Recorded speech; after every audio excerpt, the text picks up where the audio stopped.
Muy buenas noches, bienvenidos a El Cascabel. Anoche, al final del programa, nos llamó la atención, y así se lo señalamos, la portada del diario El Mundo. Oye, al César lo que es del César. La portada en la que la compañera de Bruselas, Beatriz Ríos, demostraba que los abogados de Puigdemont habían mentido con una traducción falsa en su denuncia contra el juez Llarena y contra el sistema judicial español. El truco consistió en cambiar las declaraciones de Llarena en Oviedo, así donde el magistrado del Supremo decía, en referencia a los delitos supuestos de Puigdemont, decía: si es que eso ha sido así, ellos interesadamente lo cambiaban para darle a esa declaración del juez el sentido literalmente opuesto, de manera que en la querella de Puigdemont en francés, a Llarena se le atribuyen unas palabras que nunca pronunció. Estas palabras: así ha sucedido, al lado de los delitos presuntos de Puigdemont. Lógicamente, esto echa por tierra esa querella de Puigdemont, que se basaba precisamente en su supuesta indefensión, porque el juez que instruye el caso ya habría tomado la decisión de declararle culpable, en virtud de ese así sucedió, que Llarena en realidad nunca dijo. Ya digo que en esa frase se basaban los abogados de Puigdemont para decirle al juez belga: ¿lo ve? ¿Ve cómo la justicia de España es como la de Kazajistán? Pues ya le han condenado antes del juicio. Todo mentira. Bueno, ¿cómo será para que hasta sus muy bien pagados abogados hayan tenido hoy que reconocer que en su traducción le atribuían al juez unas palabras que nunca pronunció? Hombre, después de una pillada de ese calibre, los letrados de Puigdemont han preferido quedar de tontos. Han dicho: es que no dominamos el francés, aunque para algunos de ellos el francés es su lengua madre. Han preferido quedar de tontos que de culpables. Nadie esperaba de ellos que reconocieran: oye, mira, sí, en la traducción lo cambiamos para que lo que decía Llarena pareciera justo lo contrario de lo que en realidad dijo. Y además, oye, si colaba, colaba. Pero es que ha estado a punto de colar. ¿Saben por qué no ha colado la trampa de los abogados de Puigdemont? Pues no ha colado porque un profesor francés que sabe español lo descubrió y lo denunció públicamente. ¿Cómo lo oyen? Un profesor francés. Lo cual, por cierto, no casa muy bien con las palabras del presidente Sánchez, prometiendo, muy solemne, que la defensa de Llarena siempre ha sido para él una cuestión de Estado.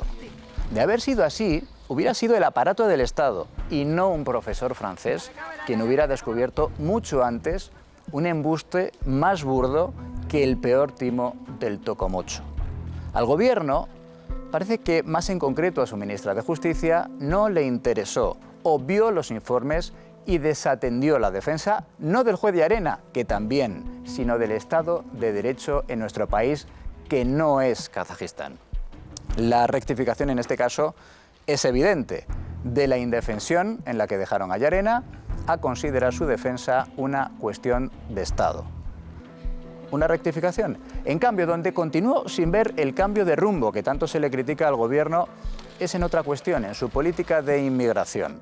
No veo esa supuesta rectificación porque no me parece incompatible una política humanitaria, ayudar a salvar las vidas de quienes viajaban en el Aquarius, por ejemplo, con una política de cumplir las más mínimas reglas de seguridad de nuestro país, que es lo que se ha vuelto a hacer deteniendo a 10 de las 200 personas que en el mes de julio entraron por la frontera de Ceuta. A esos 10, la Guardia Civil les acusa de ser los cabecillas de un comportamiento extremadamente violento, agrediendo a los agentes en la frontera. Han sido detenidos. Son menos del 5% de los que entraron en ese salto a la valla. Y ahora tendrán un juicio, por supuesto, un juicio justo. Un juicio en el que se tendrán que demostrar esas acusaciones de la Guardia Civil. Que se pueden hacer las dos cosas: ayudar, ser humano, y tratar de evitar la entrada de presuntos delincuentes. Y estaremos de acuerdo en que quien lanza excrementos, sangre o ácidos a un agente de la autoridad es un presunto delincuente. Que eso es compatible, lo sostengo ahora que al gobierno le critican por hacerlo, y lo sostenía antes, cuando el gobierno llamaba xenófobos a los que pedían lo mismo que el gobierno está haciendo ahora. Por lo demás, Laura Gómez, buenas noches. Hoy vamos a preguntar a nuestra audiencia por qué se puede hacer con esa querella de Puigdemont, del expresidente catalán, ¿verdad? ¿Qué tal, José Luis? Buenas noches. Sobre esa demanda de Puigdemont contra Llarena preguntamos hoy a nuestros espectadores. Queremos saber su opinión. ¿Debe la Fiscalía actuar después de que Puigdemont calificara a España de Estado delincuente? Pues abrimos desde ya nuestro barómetro. Si creen que sí, que la Fiscalía tiene que actuar, marquen el 905-855-001. ¿Que creen que no? Pues marquen el 905-855-002. Estamos activos también, como siempre, en redes sociales, en Twitter. Recuerden que somos @elcascabel13 y para seguir comentando el análisis del programa de hoy, utilicen el hashtag #elcascabel28A. José Luis. Y seguro que recuerdan el crimen de la ya conocida como la viuda negra de Alicante, una mujer a la que se acusa de asesinar al hombre con el que se acababa de casar. Bueno, pues esta noche, Elena Rodríguez, vamos a escuchar en El Cascabel a la testigo clave de ese caso. Muy buenas noches, Elena. Buenas noches, José Luis. Efectivamente, esta noche vamos a conectar en directo con la policía que detuvo a la viuda negra de Alicante. Ella presenció cómo esta mujer acababa presuntamente con la vida de su marido. Encarnación Rico es la policía que detuvo a esta mujer, como decimos, y va a recordar esa fatídica noche para nosotros. Esta agente de la Policía Nacional, que esa noche estaba fuera de servicio, no dudó en arriesgar su propia vida para tratar de evitar el crimen. Estén muy atentos porque en unos minutos hablamos con ella. Y mucho venimos hablando en los últimos días de esas brigadas de jóvenes catalanes que retiran lazos amarillos de las calles. Hemos hablado de la presión que sufren, de la tensión que en muchas ocasiones sufren. Bueno, pues esta noche en El Cascabel les vamos a acompañar a esas brigadas en directo. Esta noche nos vamos de ruta con las brigadas de limpieza. ¿Quiénes son? ¿Cómo se organizan? ¿Dónde actúan? ¿Qué riesgos corren? Que has sido una valiente, y que tienes nuestro apoyo. Muchas gracias a todos. En unos minutos, acompañamos a los quitalazos en El Cascabel. Celia Villalobos, apartada de la Comisión Permanente del Congreso tras 30 años en este órgano. ¿Casados extrema derecha? Casado no sé, yo creía que no. Es una venganza del nuevo presidente del Partido Popular. ¿Qué privilegios ha perdido? ¿Cómo le ha afectado a la exministra? Todos los detalles a continuación.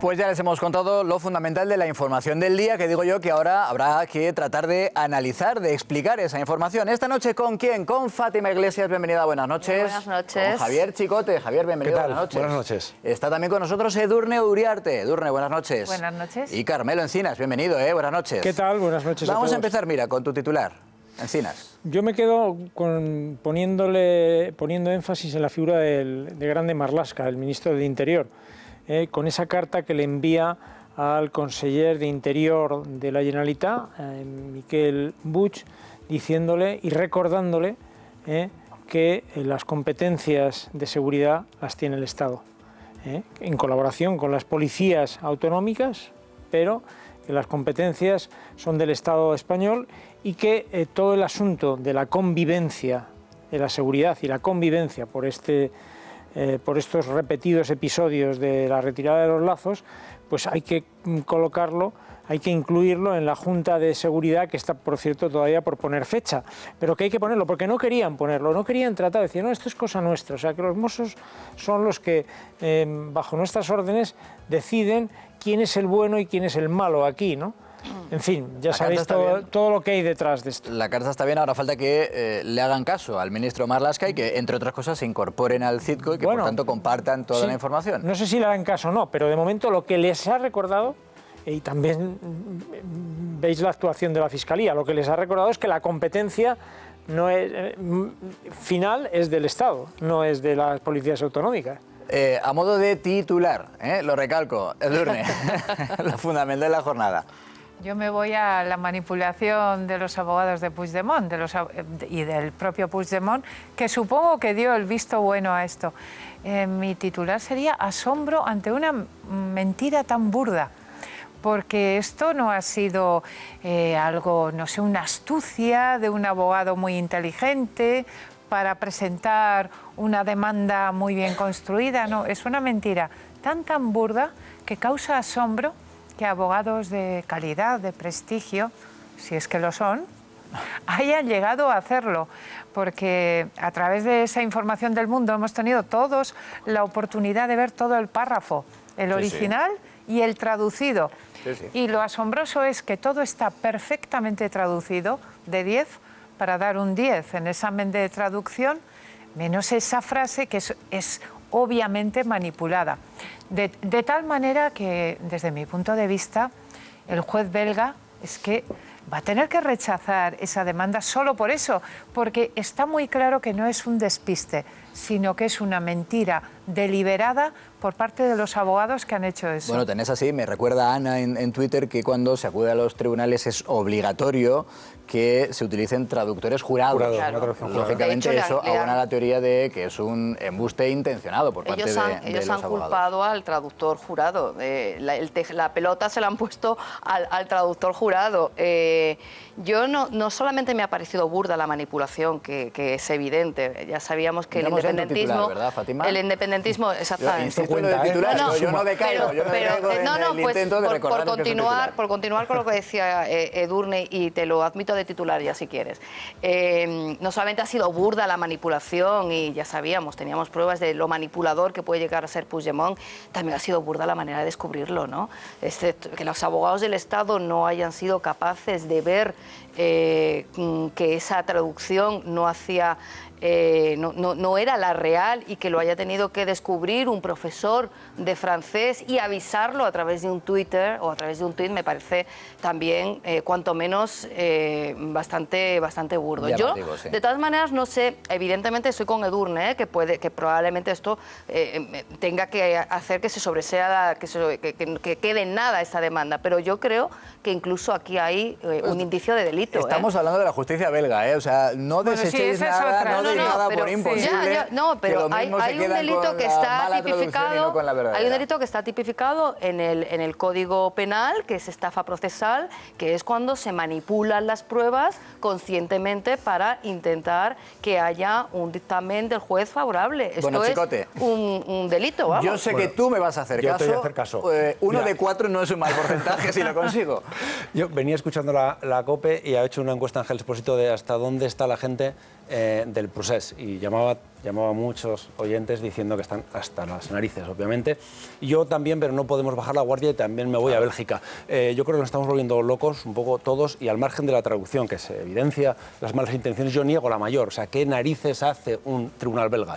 Si un ciudadano belga viene a España y denuncia, un ciudadano belga, que un juez también belga, no sé qué ha hecho, que le ha importunado en Madrid, pues le dicen, señor, lo siento mucho, pero esto no tiene ninguna competencia. Como no tiene, obviamente, ninguna competencia la justicia belga para enjuiciar esto. Si creen que el juez Llarena ha cometido prevaricación o cualquier otro delito, tienen los mecanismos necesarios, que es poner una querella en el Tribunal Supremo porque es aforado, y lo cogería otro juez, punto. Es decir, niego la mayor. Y este gobierno tiene que hacer una labor diplomática para que, por lo menos, en Bélgica, ese país tan estupendo y fundador de la Unión Europea, nos empiecen a respetar un poquito. Bueno, yo estoy de acuerdo contigo en que esa es la madre del cordero. Tan es así que anoche en el programa, Carlos Berbel de Confilegal nos adelantaba una exclusiva, nos decía, hay un grupo de la magistratura que está dispuesto incluso a plantear una querella contra el juez belga en el caso de que admita a trámite la denuncia. Le acaba de poner una querella a Vox en la Audiencia Nacional. La denuncia no creo que tenga mucho recorrido, si pero algo... Espera, ¿has oído la palabra titular? ¿Has oído que te mencione? ¿Has oído que te dé la palabra? No, porque lo siguiente va a ser escuchar precisamente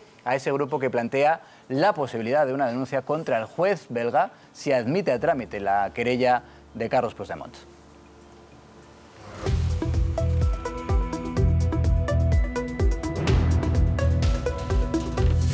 Celia Villalobos, apartada de la Comisión Permanente del Congreso tras 30 años en este órgano. ¿Casado es extrema derecha? Casado no sé, yo creía que no.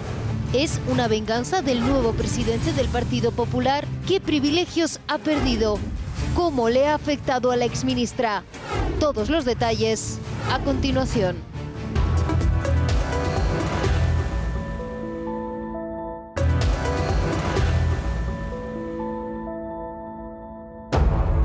Esta noche nos vamos de ruta con las brigadas de limpieza.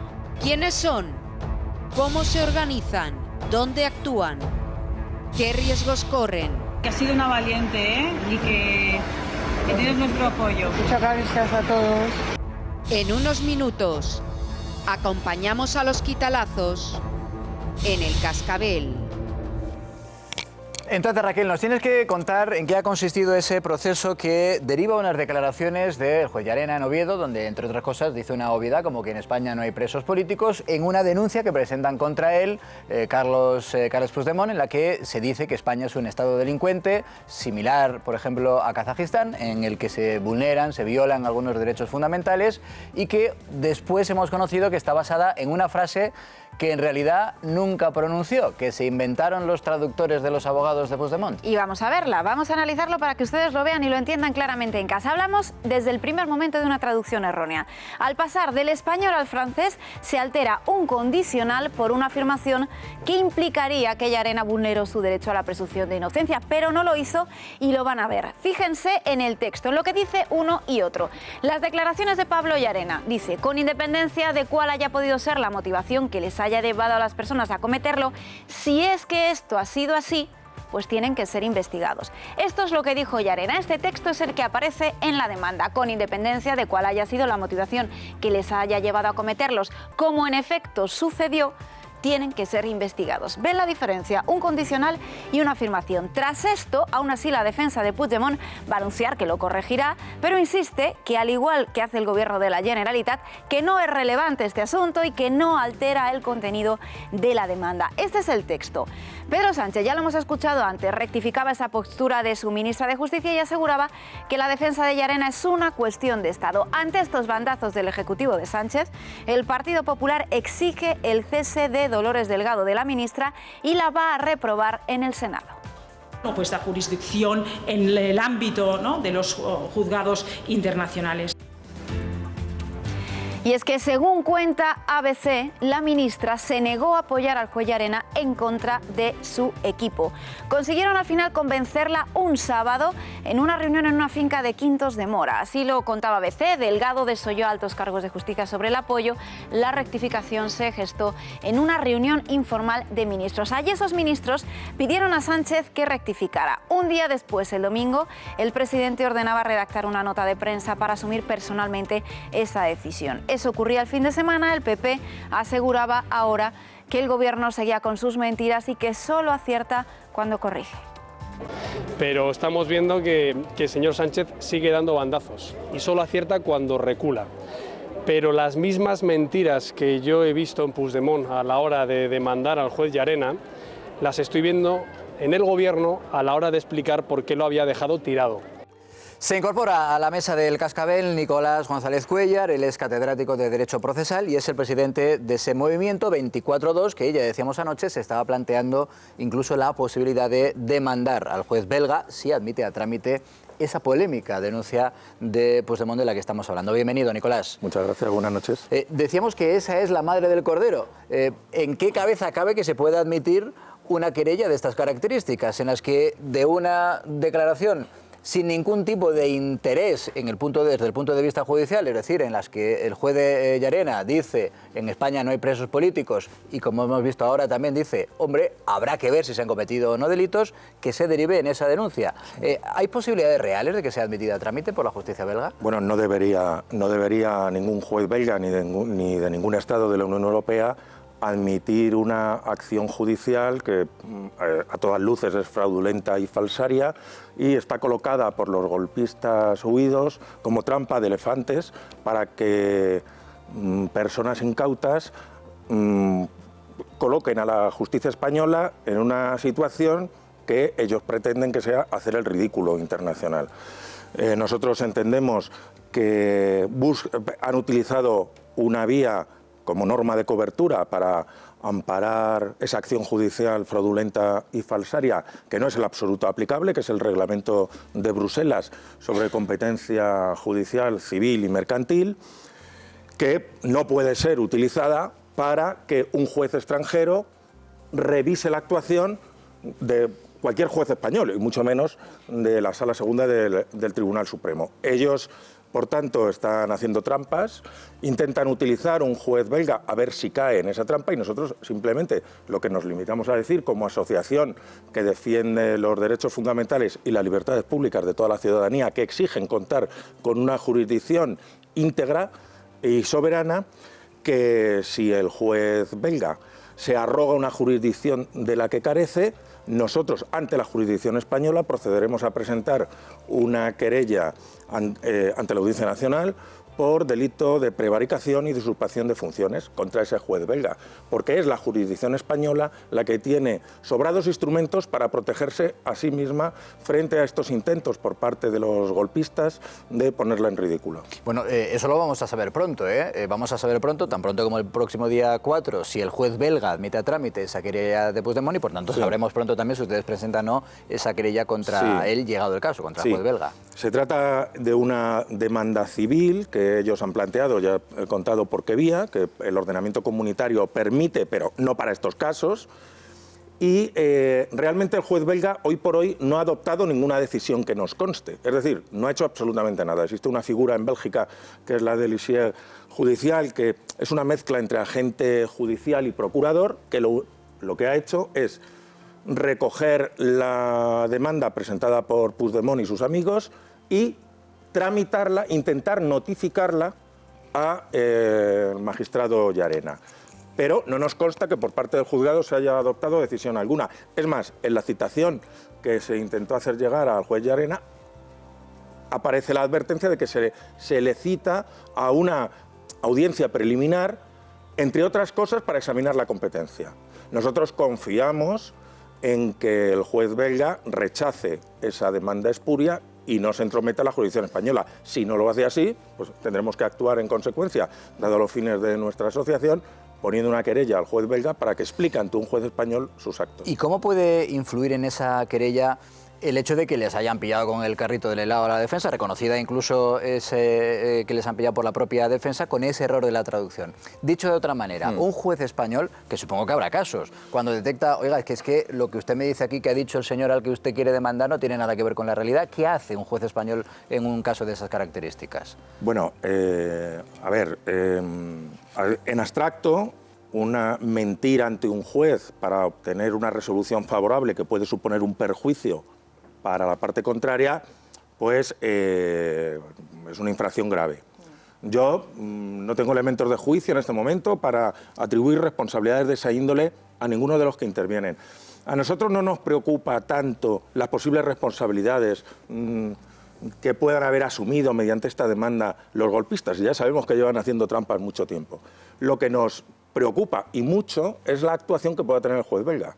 No por nada, es que estamos escarmentados con los precedentes que ha habido, quizás por falta de estudio o de sensibilidad en la tramitación de las subórdenes.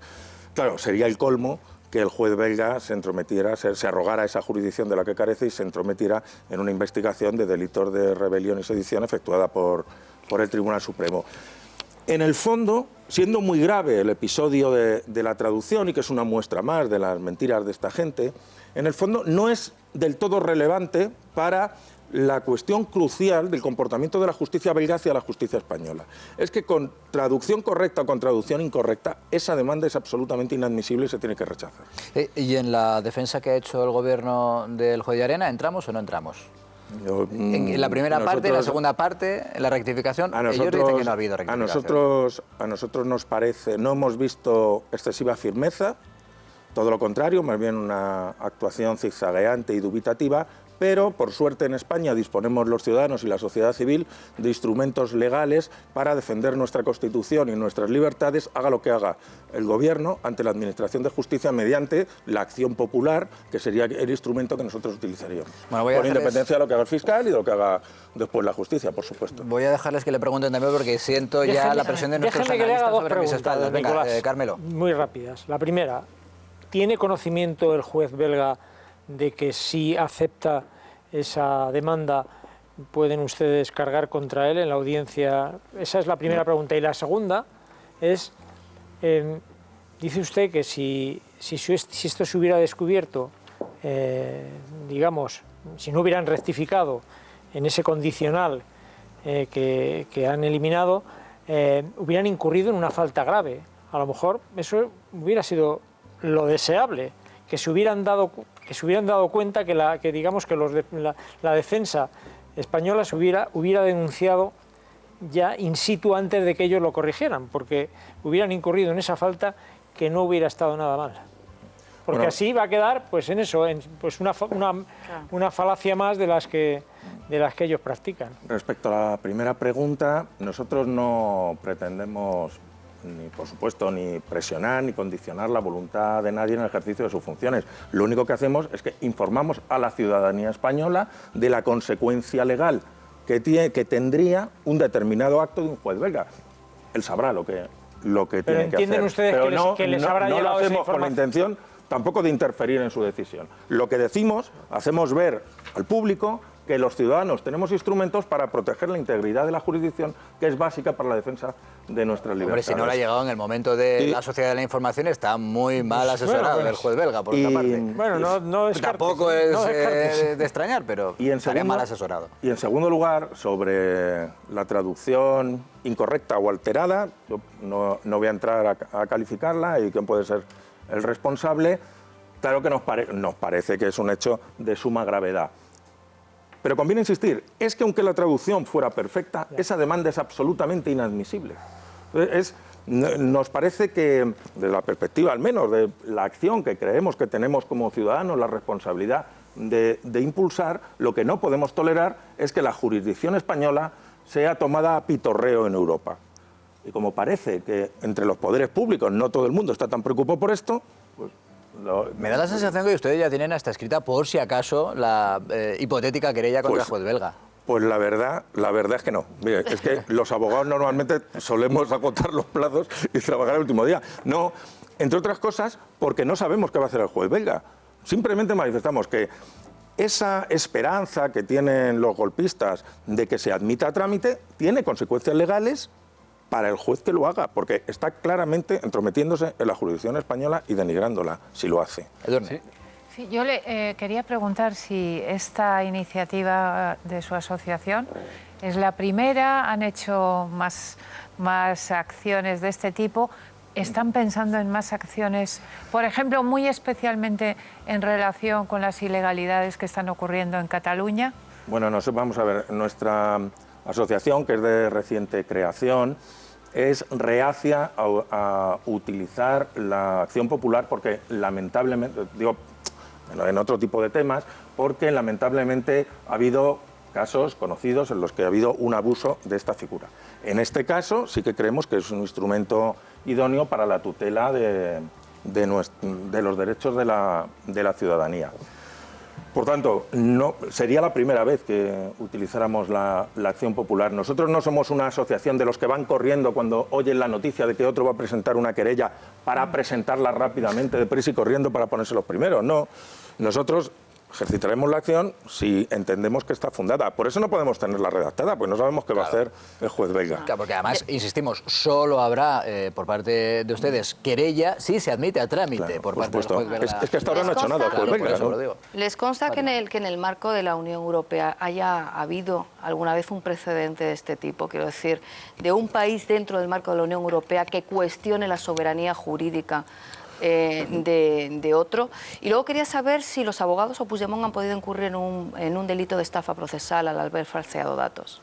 Bueno, respecto a la primera pregunta, no existe en la jurisprudencia del Tribunal de Justicia de Luxemburgo ni ningún país un caso en el que se presente una demanda supuestamente para exigir responsabilidad por daños y perjuicios por el enjuiciamiento que ha efectuado el juez de otro país. Es que es una cosa de locos. Claro. Imaginar que entonces cualquier extranjero que fuera investigado por un fiscal, un juez de instrucción español, podría ir a su país a que un juez de su nacionalidad revisara la actuación del fiscal o del juez español sobre pretexto de la aplicación del reglamento de competencia judicial civil. Eso hasta ahora a nadie se le ha ocurrido, pero es que vemos que esta gente es muy imaginativa y por el otro lado, pues quizás haya habido cierta pereza o esa trampa de elefantes pensaba que les iba a funcionar porque estaba más bien ideada para elefantes incautos, ¿no? Claro, porque no se trata solo de defender, yo lo decía al comienzo del programa, no creo que se trate solo de defender al juez de Llarena, que también.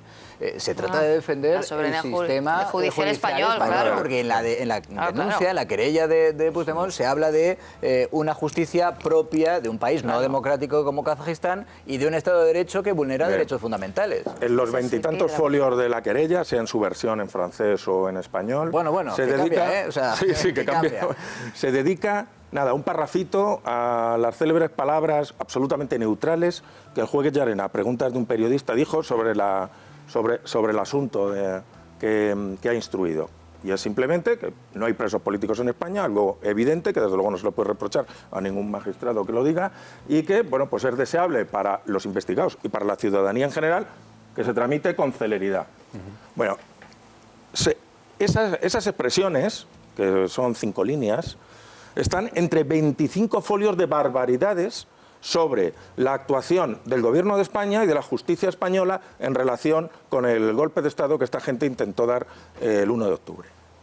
Claro, decir que esta demanda es algo que solamente afecta privadamente al señor magistrado Llarena es que es absolutamente ridículo. Ahora vas a poder hablar, pero antes que pueda preguntar también Chicote. Sí, por un lado, en el momento que el juez decano de Madrid recibió la demanda belga y decidió no dar traslado al juez Llarena, entiendo que eso a él le liberaba de cualquier compromiso, por muy hipotético que fuera, de comparecer, corríjame si me equivoco, y por otro lado, lo que el Gobierno pretendía hacer, yo es que no acabo de entenderlo. En un principio dice que iba a defender lo que tuviera que ver con la instrucción judicial, pero no sus declaraciones personales, que está todo íntimamente ligado. O sea, que habría la posibilidad que un abogado contratado por el Estado en Bélgica se presentara allí y dijera, pero yo de esto no le defiendo. Es decir, ¿eso tiene algún sentido?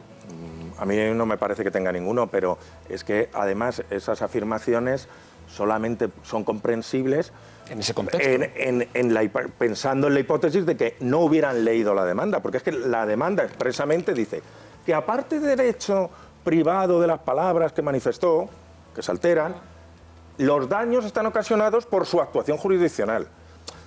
En algún folio se dice expresamente, después se matiza porque parece que está redactada la demanda por distintas manos, pero ya digo, el cuerpo fundamental de la demanda es un ataque absolutamente injustificado a la soberanía de la jurisdicción española y a la actuación del propio Gobierno también, es decir, a nuestras instituciones democráticas. Y eso no se puede tolerar.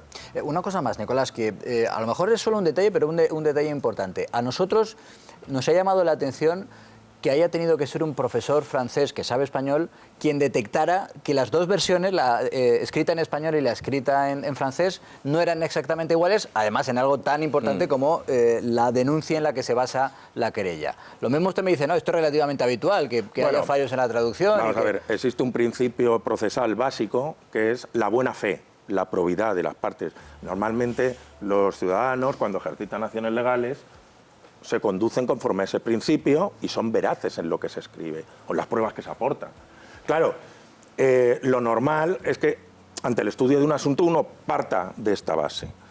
Claro, en el caso de estos señores, pues a lo mejor eso es un exceso, eso pues parece que ha sido un exceso de celo. Pero yo lo que sí que me gustaría es tener en cuenta que la Abogacía del Estado, que desde el principio en 2 informes dijo que era perfectamente legal y exigible que el Estado defendiera al magistrado Llarena, no se le puede reprochar que no se haya dado cuenta de esa diferencia entre la versión en francés y en castellano, porque realmente ha tenido muy poquito tiempo para estudiarse el asunto. El mismo tiempo que el profesor francés, esto tampoco es una excusa, ¿no? Eso, pero es verdad que si no se toma como una prioridad. Quiere decir que su trabajo es ese, el de examinar al milímetro. Sí, desde que le dan la orden de hacerlo, pero ¿cuándo le ha dado el presidente del Gobierno a la Abogacía del Estado la orden de hacerlo? Hace muy poquitas horas. Pero el profesor, ¿cuánto tiempo ha tenido para examinar? Porque ha oído la versión del vídeo Y entonces le ha llamado la atención respecto a la traducción francesa.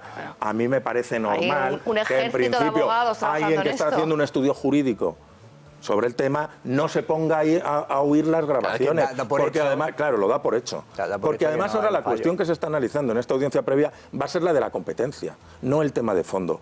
Así que yo creo que no hay nada que reprochar. Es imposible que se no hay entre nada, no hay en nada ese- que en ese reprochar, tema de creo, fondo.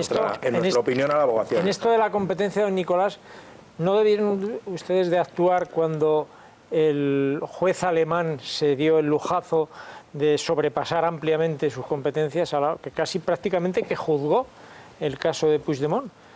Ahí no tendrían ustedes que haber intervenido y decir, pero ¿a dónde va usted? ¿Qué? Nosotros ya manifestamos que nos parecía que el rechazo del euroorden por el delito de rebelión suponía una inaplicación de la normativa sobre la euroorden y que no era función del tribunal alemán valorar si había o no violencia, porque eso exige un contacto con los hechos y con las pruebas que no ha tenido. que no hubo. Eso ya lo dijimos Claro. en su momento y así lo publicamos. Lo que pasa es que esa decisión errónea no es equivalente a una usurpación clara de la jurisdicción española que supondría la actuación del juez belga en este caso. Creemos que es distinto, no estamos en absoluto conformes con la actuación ni del juez alemán ni de la Fiscalía belga también en relación con la euroorden en Bélgica, en la que se decía que no había existido una orden de detención cuando existía un auto de prisión y una ratificación de la prisión en el auto de procesamiento, lo cual es obviamente una resolución judicial equivalente a una orden de detención. Tampoco estuvimos de acuerdo, pero no nos parece que esas decisiones judiciales erróneas sean constitutivas de delito conforme a la ley española. Sin embargo, entendemos que conforme a la legislación penal española, el que el juez belga usurpara en su caso la jurisdicción española sí sería constitutiva al menos de los delitos que he mencionado. Bueno, Nicolás, entonces me dice que ustedes ya tienen, por si acaso, un traductor al francés, ¿no? Por si hay que presentar una... Nosotros la querella en España, hoy por hoy, todavía se presenta en No, español. pero para que le llegue al juez belga en su idioma. Nicolás Eso ya lo González Cuéllar, catedrático de Derecho Procesal, presidente de ese movimiento 24-2. Un placer. Gracias por sus Muchas gracias. explicaciones. Gracias. Y si hay querella, vendrá de nuevo con nosotros para explicarla. ¿de Esperemos que acuerdo? no. Ojalá que no. Que no nos den motivo para ello. Mira, por ir cerrando este asunto, voy a pediros algo que sé que es prácticamente imposible, que es que hagáis una apuesta, una porra de qué creéis que puede pasar. Digo que es prácticamente imposible tratándose como se trata de un juez belga, de la justicia belga. ¿Creéis que van a admitir a trámite esa querella de Puigdemont o no? Es sacar una bola de cristal. Yo espero también que no, pero no descartaría nada, visto lo visto y vista cómo nos han examinado en otros países de Europa, empezando por Alemania, por ejemplo. Yo no descartaría absolutamente nada en este momento. Yo apostaría, yo estoy completamente seguro de que lo van a rechazar. Me atrevo, me puedo equivocar, lógicamente, pero que se analizará la competencia. Yo creo que es tan evidente que no hay competencia ninguna en un caso como este, que Puigdemont, aunque no le guste, es español y está denunciando unos hechos que han ocurrido en España, protagonizados por un juez español que hace un tribunal civil belga. Es decir, es que yo creo que la única forma de admitirlo es prevaricando. O sea, no hay otra posibilidad. Claro, eso, digamos, desde el núcleo del asunto, pero si ya nos quedamos con las hojas, que es la demostración clara de que ha habido una alteración en la base de la querella, es verdad que hemos asistido a comportamientos muy sorprendentes y cabe todo, pero yo estoy con Chicote. Yo creo que no se van a meter en semejante lío, porque es flagrante, sería flagrante, digamos... ¿Cuántas veces hemos dicho eso de la justicia? Ya lo sé, es verdad, por eso me guardo un portón de salida, porque lo de la justicia alemana a mí me pareció delirante, esto que le he preguntado a don Nicolás, ¿no? A mí ese cómo desbordó sus competencias con un descaro y prácticamente se dio un lujazo de juzgarlo. Entonces, hombre, yo espero que la justicia belga sea sensata y esto rechace esa demanda porque no invade completamente la jurisdicción española. Tu pronóstico, Edurne. Pues según lo que nos acaba de explicar el experto Nicolás González, tiendo a pensar que lo va a rechazar, porque lo que nos ha dejado claro es que en el caso de Alemania no había posibilidad de delito, digamos, por parte de esos jueces, aunque la decisión fuera pues rechazable, controvertida. Y lo que nos acaba de explicar, como catedrático que es de Derecho Procesal, es que en el caso del juez belga sí, en caso de que lo admita a partir de esa valoración técnica que no la va a admitir. Bueno, ya les digo que la decisión de ese juez belga la vamos a conocer el próximo día 4, que es cuando hay una vista previa tras esa denuncia de Puigdemont. Insisto en ello, no una denuncia solo, exclusivamente contra el juez Llarena, sino una denuncia claramente contra el sistema judicial español. Otra de las noticias del día, sin lugar a dudas, es esa que venimos analizando desde el comienzo del Cascabel, esa detención de 10 personas, 10 de los casi 200 inmigrantes que saltaron por la valla de Ceuta a finales del mes de julio, y a los que la Guardia Civil considera los responsables de que ese salto fuera en unas condiciones de extrema violencia, arrojando cal viva a los agentes y ocasionando heridas en algunos de ellos. Ya les decimos que han sido detenidos y que evidentemente ahora la Guardia Civil tendrá que demostrar en un juicio justo que esas acusaciones fue lo que ocurrió y que en virtud de tal se les expulse de vuelta a su país. Bueno, de ese asunto vamos a hablar. Ya ven que está con nosotros de nuevo Raúl Lobato, que es portavoz de la Asociación Española de Guardias Civiles. Bienvenido, muy buenas tardes. Y vamos a hablar de esa decisión que yo creo, nos decías hace una semana, después de lo que ocurrió en Melilla, con esa devolución de esos inmigrantes que también entraron de manera violenta, en este caso por algo diferente, en virtud de un acuerdo con Marruecos. Nos decías, hombre, yo creo que esto es el principio de un cambio y que es un mensaje sobre todo dirigido a las mafias. Vamos a ver si esto lo confirma o no. De inmediato nos lo cuentas, ahora volvemos.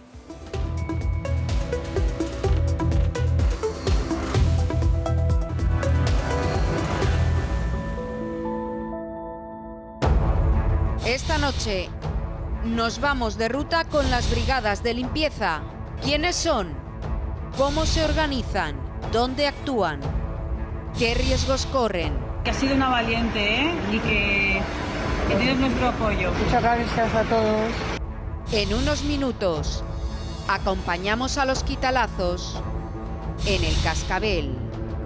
El punto seguido lo habíamos puesto en ese momento en el que les decía y que íbamos a analizar lo que ha ocurrido hoy en Ceuta, donde la Guardia Civil ha detenido a 10 personas, 10 de las que, me recordaba Raúl, más de 600 que saltaron la valla de Melilla a finales del mes de julio.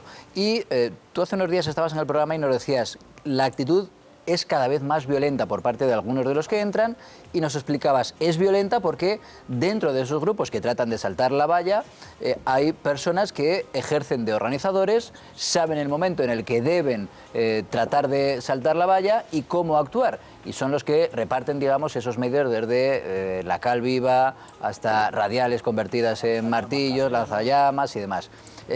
Y precisamente esos son los 10 a los que la Guardia Civil considera que realizaban, que llevaban a cabo esa labor de liderazgo, ¿no? Sobre todo uno de ellos. De estas 10 personas hay, creo recordar que el cabecilla, que además tiene preparación militar, debe ser como un guerrillero de su país, el hombre, este era de Togo. Había otros 2 de Camerún y 7 de la República de Guinea, me parece que eran. Este señor con preparación militar, por lo que yo he hablado allí con los compañeros, ni mucho menos era una persona desnutrida, que se la notara que hubiera pasado, yo creo que de Togo, lo he mirado hasta mañana, de Togo a Ceuta me parece que son 5.500 kilómetros con el Sáhara de por medio. Este señor era un Rambo, no venía, o sea, era un tío preparado, para nada desnutrido, con una preparación, una fuerza física exagerada. Lógicamente, yo ya no digo si pertenece a una mafia o no pertenece, pero lógicamente tiene una preparación que ha utilizado para este salto y unos conocimientos militares y de guerrilla, que es lo que habíamos dicho, que los ha utilizado y ha cogido un grupito que le ha interesado, que, como él, violentos, agresivos y con mucha desesperación por entrar, y así lo han hecho. Él es el que se ha resentido también en el momento de la detención, sí. Hoy, ¿no? Él ha sido el único de los 10, ha sido el que más problemas ha puesto, ha hecho una pequeña lesión a un compañero, pero no ha sido nada grave. A partir de ahora, ¿qué? Quiero decir, evidentemente, ustedes tienen que demostrar esas acusaciones de que son ellos los cabecillas, pero una agresión de este tipo, por desgracia, los agentes de la Guardia Civil han sufrido más de una, no solo en las fronteras. ¿Cuál suele ser la respuesta de los tribunales ante ese tipo de denuncias? Hombre, ahora yo creo que a estos señores se les han imputado varios delitos, entre ellos el atentado a agente de la autoridad, que es por la... pero también se les ha metido delitos, por lo que he leído en prensa, de pertenencia a banda criminal, pues una serie de delitos que van encadenados unos con otros, ¿no? Esto ahora pues estará en espera de juicio, Yo quiero creer que, como al no tener domicilio conocido, porque no le vas a poner el centro este de atención al inmigrante de domicilio, el juez lo mantendrá en prisión hasta que salga el juicio, y una vez allí pues ya se verá si, pues eso ya está en manos de la justicia, ¿no? Si se decide expulsarlo, se decide que vayan a prisión, dependiendo de la decisión del juez. El problema, vamos, el problema no, perdón, el operativo, yo creo que no está cerrado aún. Con lo cual, no es que sean 10, que puede ser más. Lo que pasa es que es una cosa complicada, hay que visualizar muchas imágenes, hay que hablar con unos, hablar con otros y a ver de dónde se puede seguir tirando. Espero que si hay más implicados, todos pasen por la misma situación que estos señores y que esto no salga gratis, lógicamente. Es decir, que no descartas que se puedan llevar a cabo nuevas detenciones. Eso es. Entre ese grupo de 600 personas que saltaron la valla de Ceuta a finales del mes de julio. Una cosa más por mi parte, que también tengo ya la petición de palabra de nuestros analistas, pero Raúl, me decías hace una semana, después de aquella otra, no sé si llamarla devolución en templado, de las personas que entraron por Melilla, también con una actitud extremadamente violenta y que se devolvieron a Marruecos en función de un acuerdo con aquel país. Digo, analizando aquel hecho en concreto, me decías, hombre, quiero ver si esto es una actuación solo para este caso o si de verdad es un mensaje que el gobierno a las personas que entren de manera violenta las va a expulsar de inmediato. ¿Lo de hoy en Ceuta ya es la respuesta a esa duda que te quedaba la semana pasada o todavía no? No, para nada, para nada. Esto lo que no se puede ahora es olvidar. O sea, decir, han hecho un salto violento, van a ir a prisión, no van a ir a prisión, se les va a expulsar. No, señor, aquí lo que hay que dejar el mensaje claro, que todo aquel que intente entrar violentamente y de manera ilegal va a ser devuelto. Ojalá el acuerdo este que hay con Marruecos, que es de hace muchísimos años y es de las pocas veces que se ha llevado a cabo, ojalá esto sea así, o sea, sea una cosa que ellos sepan y que sepan que si intenta entrar de esta manera por Corcuera como ministro de Interior en el 92, y muy pocas veces aplicado. Y además muy pocas veces aplicado, como hemos contado. La identificación de estas 10 personas a las que se ha detenido ahora se ha hecho, entre otras cosas, visionando las cámaras y viendo las actitudes de los cabecillas y los que incitaban, que además les han ido dando instrucciones de por dónde, qué día, qué tienen que decir, qué tienen que arrojar y cómo tienen que atacar. ¿Esto por qué no se hacía antes? ¿Por qué no se ha hecho antes? Pero antes tampoco había habido esta violencia. ¿Es la primera vez que entran de manera tan violenta? Sí, bueno, la primera fue esta de julio, no. Vamos a ver, otras veces había violencia. Era una violencia distinta. Allí la gran mayoría no iban preparados ni con la cal viva, ni lanzándote ni excrementos, iba de otra manera. Pues a lo mejor, si te veían muy debajo de la valla, te saltaban encima para... Sí, pero lo lógico es que los cabecillas pero no era tan violento. Están preparados, sobre claro, todo, no era tan Pero organizado. se les podía haber identificado a los cabecillas en otros asaltos similares. Quiero decir, siempre, normalmente van con alguno de ellos, que es como les instruyen y les dicen por dónde y cómo tienen que hacer, ¿no? De alguna manera esto también se podía haber hecho en otras Sí, esto ya yo creo que aquí es que ha sido ya 22 compañeros heridos, yo creo que es una cosa ya para actuar así, ¿no? Sí que se podía haber hecho en otras ocasiones, se habrá mirado, se habrá estudiado, pero al no ser tan llamativo, no ser tanta lesión junta, no ser tantos guardias heridos.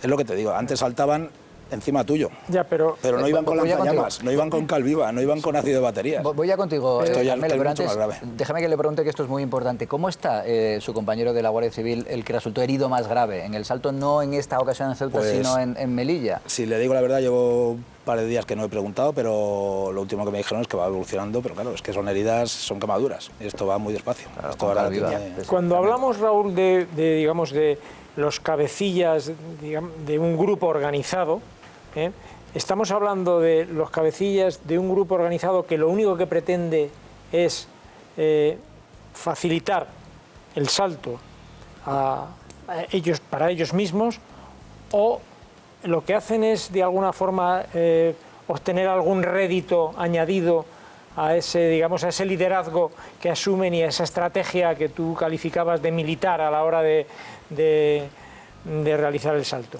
No, yo la de militar lo decía por la preparación que ves de Togo, que es que por lo que ha salido en la prensa, los mismos compañeros han dicho que tenía una preparación militar. Esta es la que ha aprovechado él para en este momento puntual. Yo imagino que lógicamente la gente que se dedica a esto, a instruirlos, algún beneficio tienen que sacar.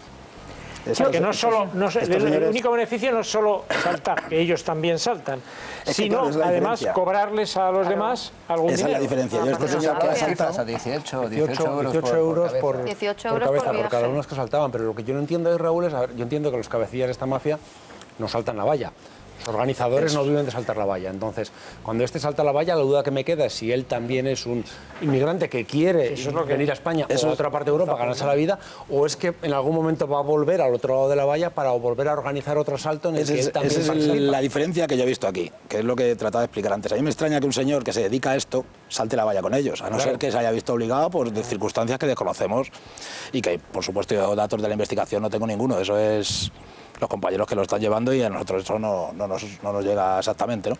Pero sí que llama la atención que este señor haya saltado, junto con, si yo me dedicara a esto yo no saltaría, yo te diría cómo lo tienes que hacer y tal, búscate la vida y salta con dinero, me llevo dinero y no me arriesgo a nada. ¿Dónde está el problema? Ahora hay que mirar dos factores, uno de ellos hablábamos el otro día también, que es que Marruecos está vaciando aquello de gente, es que se la está llevando, ahora se ven muchos menos subsaharianos allí próximos a la valla de lo que se veían hace un par de semanas.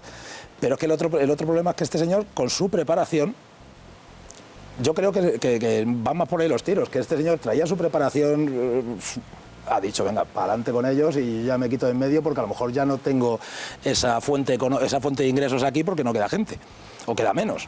Entonces, ya salto yo también, después de haber metido los que haya sido, y me voy.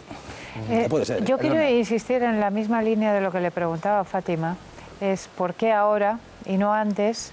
Y usted ya nos ha dicho que hay algo de cambio en los métodos que utilizan, que son cada vez más violentos. Pero lo cierto es que ya ha habido muchos asaltos, siempre con algún elemento de violencia, y no se había producido esta acción tan contundente. Tiendo a pensar que hay un cambio de directrices también desde el Ministerio. No lo sé. No lo sé si habrá un cambio de directrices o no. Yo lo único que le puedo decir es que me alegro muchísimo de que las tornas hayan cambiado en este aspecto. ¿Que antes no se hacía? Motivos habría, los desconozco totalmente. Eso ya es cosa de los mandos de la Guardia Civil, no es cosa de los guardias de la calle, ¿no? Pero que ahora se está haciendo, perfecto, perfecto. Y que desde aquí vuelvo a repetir, que ya lo he dicho por activa y por pasiva, necesitamos muchos más medios, mejores cámaras, medios de autoprotección de los guardias civiles. Y si a partir de ahora con esto se consigue que baje la afluencia de saltos violentos y hay que decirles, mandarles el mensaje, si saltáis, os vamos a identificar, si agredís, vamos a saber quién habéis sido y vais a pagar las consecuencias. Eso es el mejor mensaje que se puede dar desde aquí. ¿Ustedes están a favor de las concertinas? Yo estoy a favor de cualquier método que sea impeditivo de que ocurra lo que está ocurriendo. Si hay un método mejor que las concertinas, perfecto, que se quiten las concertinas. Si no hay otro método, pues las concertinas a nosotros, sinceramente, nos quitan mucho jaleo allí. Bueno, pero muchísimo. Esa debe ser exactamente la misma postura que mantiene el ministro del Interior, porque dijo, a mí las concertinas no me gustan, las voy a quitar. Y después dijo, hay que encontrar otro método. Sí, y de momento las concertinas están, salvo que me diga lo contrario. De manera que hasta ahora se entiende, se puede interpretar que no se ha encontrado ese otro método que yo creo que tiene que haber. Se supone que se encargó un estudio que tiene que haber para buscar una fórmula que fuera que se tienen que quitar. A mí me parecen cuchillos, ¿no? Hablamos como efecto disuasorio tampoco ha tenido efecto o muy buenos efectos. O sea que... No, sí. La prueba está en el salto este de 600, me parece que eran 130 y tantos subsaharianos los que habían resultado heridos por efecto de las concertinas. Pero es que eso es un poco evidente. Yo soy guardia civil, estoy aquí para que no me agredan, no me dejan emplear los medios de los que dispongo para repeler esa agresión, pero yo estoy haciendo mi trabajo y estoy intentando que esos señores entren de manera ilegal en España. Ellos saben que si pasan por allí, van a pasar por una zona que hay concertinas y que se pueden cortar, es evidente. No pases. No pases. Si pasas, te cortas, blanco y en botella. Si hubiera otro sistema que a lo mejor, esto que voy a decir es una burrada y no se me pasa por la cabeza, pero que a lo mejor la valla estuviera electrificada, si te arrimas te da un calambrazo. Pues esto es exactamente igual. Ahora, también lo que tienen que aprender es que si le pegas a un guardia, o le echas cal, o le echas ácido de batería, vas a pagar las consecuencias. Es que eso es un delito en la frontera y en el centro de la Gran Vía. Madrid. Que eso es un delito en todas partes, es un atentado contra la autoridad. Te pedimos, Raúl, que estés con nosotros unos minutitos más, vamos a cambiar de asunto, vamos a hablar. Hemos venido anunciando que esta noche vamos a acompañar a una de esas brigadas que se dedican, Irene, buenas noches, a retirar lazos amarillos. Y decíamos, hombre, no es fácil porque ellos en ese tipo de acciones sufren la presión, sufren escenas de tensión, porque seguramente esa es la peor consecuencia de todo lo que venimos contando en Cataluña, la creciente tensión social que, por cierto, la parte oficial de la Generalitat, por decirlo de alguna manera, dice que es todo un invento, que no hay tensión, que eso es algo simplemente figurado.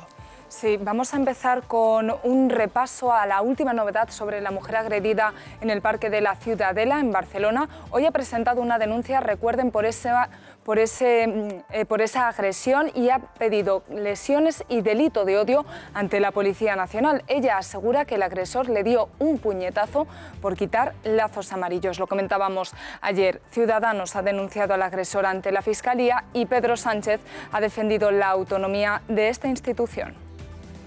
La Fiscalía es autónoma y, en consecuencia, el Gobierno de España lo que hace es respetar la autonomía de la Fiscalía. Por su parte, el presidente del PP catalán cree que la Generalitat genera violencia. Para García Albiol, el gobierno de Quim Torra quiere convertir a los Mossos d'Esquadra en una policía política y le hace una petición a Sánchez. Y luego, por su parte, la Generalitat niega las acusaciones de la oposición. Escuchen. Que proceda a estudiar de una manera muy seria, retirar las competencias de seguridad, las competencias de la policía de los Mossos d'Esquadra. Los Mossos d'Esquadra no identifican a la gente que retira lazos amarillos. Identifican grupos de personas que tienen actitudes potencialmente violentas. Bueno, y un último apunte sobre esta guerra de los lazos. Atención a cómo ha quedado hoy la muralla romana de Tarragona. Con decenas de lazos amarillos ha aparecido después de que los retiraran la semana pasada. En Twitter, los autodenominados Comités de Defensa de la República celebraban que volvía a teñirse de amarillo. En Twitter decían: por muchas amenazas, insultos o agresiones de los fascistas de Ciudadanos y PP, la gente continuará exigiendo la libertad de los presos políticos hasta el día que los liberéis. Y, por cierto, el ministro de Interior mantiene la intención de tratar este tema de los lazos amarillos la semana que viene en la Junta de Seguridad.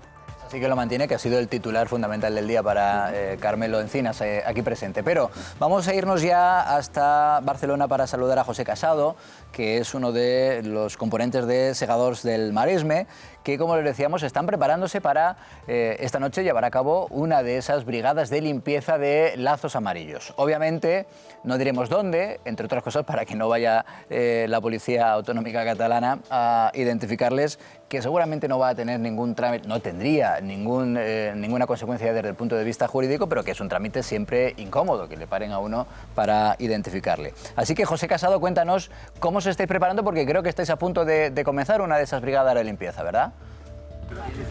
Buenas noches, José Luis, ¿qué tal? Estamos aquí en el punto de reunión donde habíamos quedado. Ha llegado ya el empresario suizo, François Meilland, y ahora empezaremos con el briefing con los compañeros. Estamos esperando que vengan los otros compañeros, puesto que la operación de hoy consta de 70-80 componentes de brigada. Iremos a una población de la comarca de Girona, no podemos decir el lugar porque los CDRs puede ser que nos estén esperando, y lo único que puedo decir es que es una población que tiene un alto índice de plástico amarillo y vamos a limpiarlo, ¿verdad que sí, chicos? ¡Sí! El amarillo al container amarillo, chicos. Que vaya bien. Bueno, pues luego hablamos, José, y ojalá que no pase nada, efectivamente, de esas situaciones de tensión que vamos, por desgracia, teniendo que relatar, pero es que os queríamos acompañar esta noche, así que después creo que vais a empezar como en 30 minutos, después volvemos a conectar con vosotros. Por cierto, este empresario suizo del que hablaba, François Meilland, la verdad que es toda una eminencia y se ha tomado como algo personal decirle al mundo, empezando por Suiza, que lo de los lazos amarillos es una manera, entre otras cosas, de intimidar a quienes no piensan como ellos, bueno, que son más. Hemos visto que para quitar lazos amarillos hay que ponerse una capucha, pero para poner lazos amarillos no hay que ponerse una capucha. Nadie de los que ponen los lazos amarillos, que por cierto, si contamos todos los votos, voto a voto, los independentistas eran menos, lo pueden hacer porque es el relato único que se lleva construyendo durante muchos años. Eres guay si pones lazos amarillos, si los quitas eres fascista. Y por eso hay gente que se tiene que tapar la cara, y eso se lo tiene que hacer mirar, porque las costuras de la sociedad catalana están más que rasgadas y no sé los años que se van a necesitar para llevar ese clima de convivencia a algo mínimamente razonable y respirable. Pero lo nuevo, lo que no ocurría hasta ahora, es esa movilización ciudadana para quitar, en este caso, lazos amarillos o símbolos puestos por los independentistas, símbolos muy radicales, como son los lazos amarillos, que cuestionan el Estado de Derecho español. Y que haya esa movilización de ciudadanos catalanes quitando ese tipo de símbolos, que se atrevan a hacerlo, que se presenten ahora mismo, los hemos visto delante de las cámaras, aunque se tapen. Eso es una transformación, pero enorme, de lo que ha sido hasta ahora la sociedad catalana. Y además, lo que me parece muy interesante es que va creciendo. Cada día tiene más fuerza este movimiento. A pesar de todo, va creciendo. Pero también es verdad que mientras haya esta confrontación se mantiene vivo el problema, ¿no? Yo creo que a Puigdemont y a los independentistas lo que les conviene es esta algarabía social, lo que les conviene es que exista ruido en la calle y exista confrontación, es de lo que viven. Puigdemont está política institucionalmente muerto, está sobreviviendo porque hay ruido en la calle y porque hay, pues de alguna manera, jaleo, ¿no?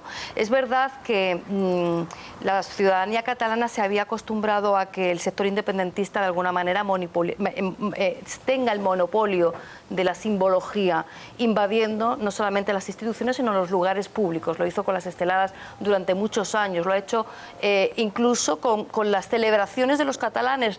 El día de Sant Jordi es el día de Cataluña y se ha convertido en el día de los independentistas, ¿no? Lo veremos el próximo 11 de septiembre. Vamos a ver de qué manera se han ido apropiando poco a poco. Y es algo que verdaderamente los catalanes no tienen que permitir. Pero sí que es verdad que mientras exista esa confrontación, de alguna manera, se está alimentando lo que queda, el reducto de lo que queda, ¿no?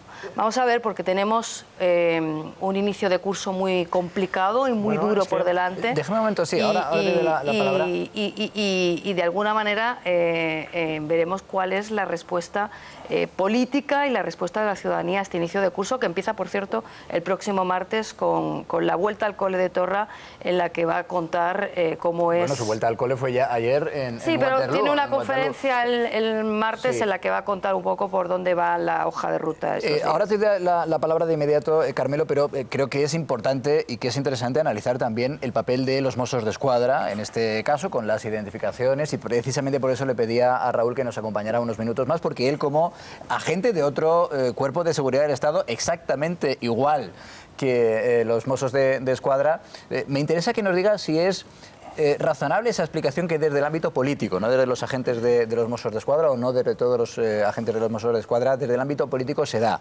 Explicación que viene a ser, hombre, si nosotros vemos a alguien por la noche encapuchado con un arma blanca, nos da igual que quite lazos amarillos porque no sabemos lo que va a hacer y estamos obligados a identificarlos. Eso, insisto, como agente de otro cuerpo de seguridad del Estado, ¿lo veis igual o no? Vamos a ver, aquí hay de todo, hay un poquito mezcla, ¿no? Yo si veo a un señor encapuchado a las 12 de la noche con un cuchillo en la provincia de Segovia, me imagino que puede estar haciendo algo ilícito y efectivamente voy y lo identifico.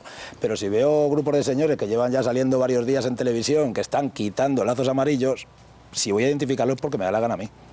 Yo, mira, tengo relación con Mossos de Escuadra, no todos son iguales, lógicamente, y alguno me ha llegado a decir literal: yo si veo un señor encapuchado, sin encapuchar, con una escalera, le sujeto la escalera y si le hace falta le traigo una botella de agua si tiene sed. Son Mossos de Escuadra, me lo ha dicho a mí directamente. ¿Hasta dónde llega el respaldo este que pueden tener de identificar a una persona? Es como todo, ¿no? Ya le digo, yo si lo veo en Segovia voy de cabeza, pero si lo veo allí quitando lazos, sé lo que están haciendo. Igual que no le digo nada al que los está poniendo, ¿qué le voy a decir al que los está quitando?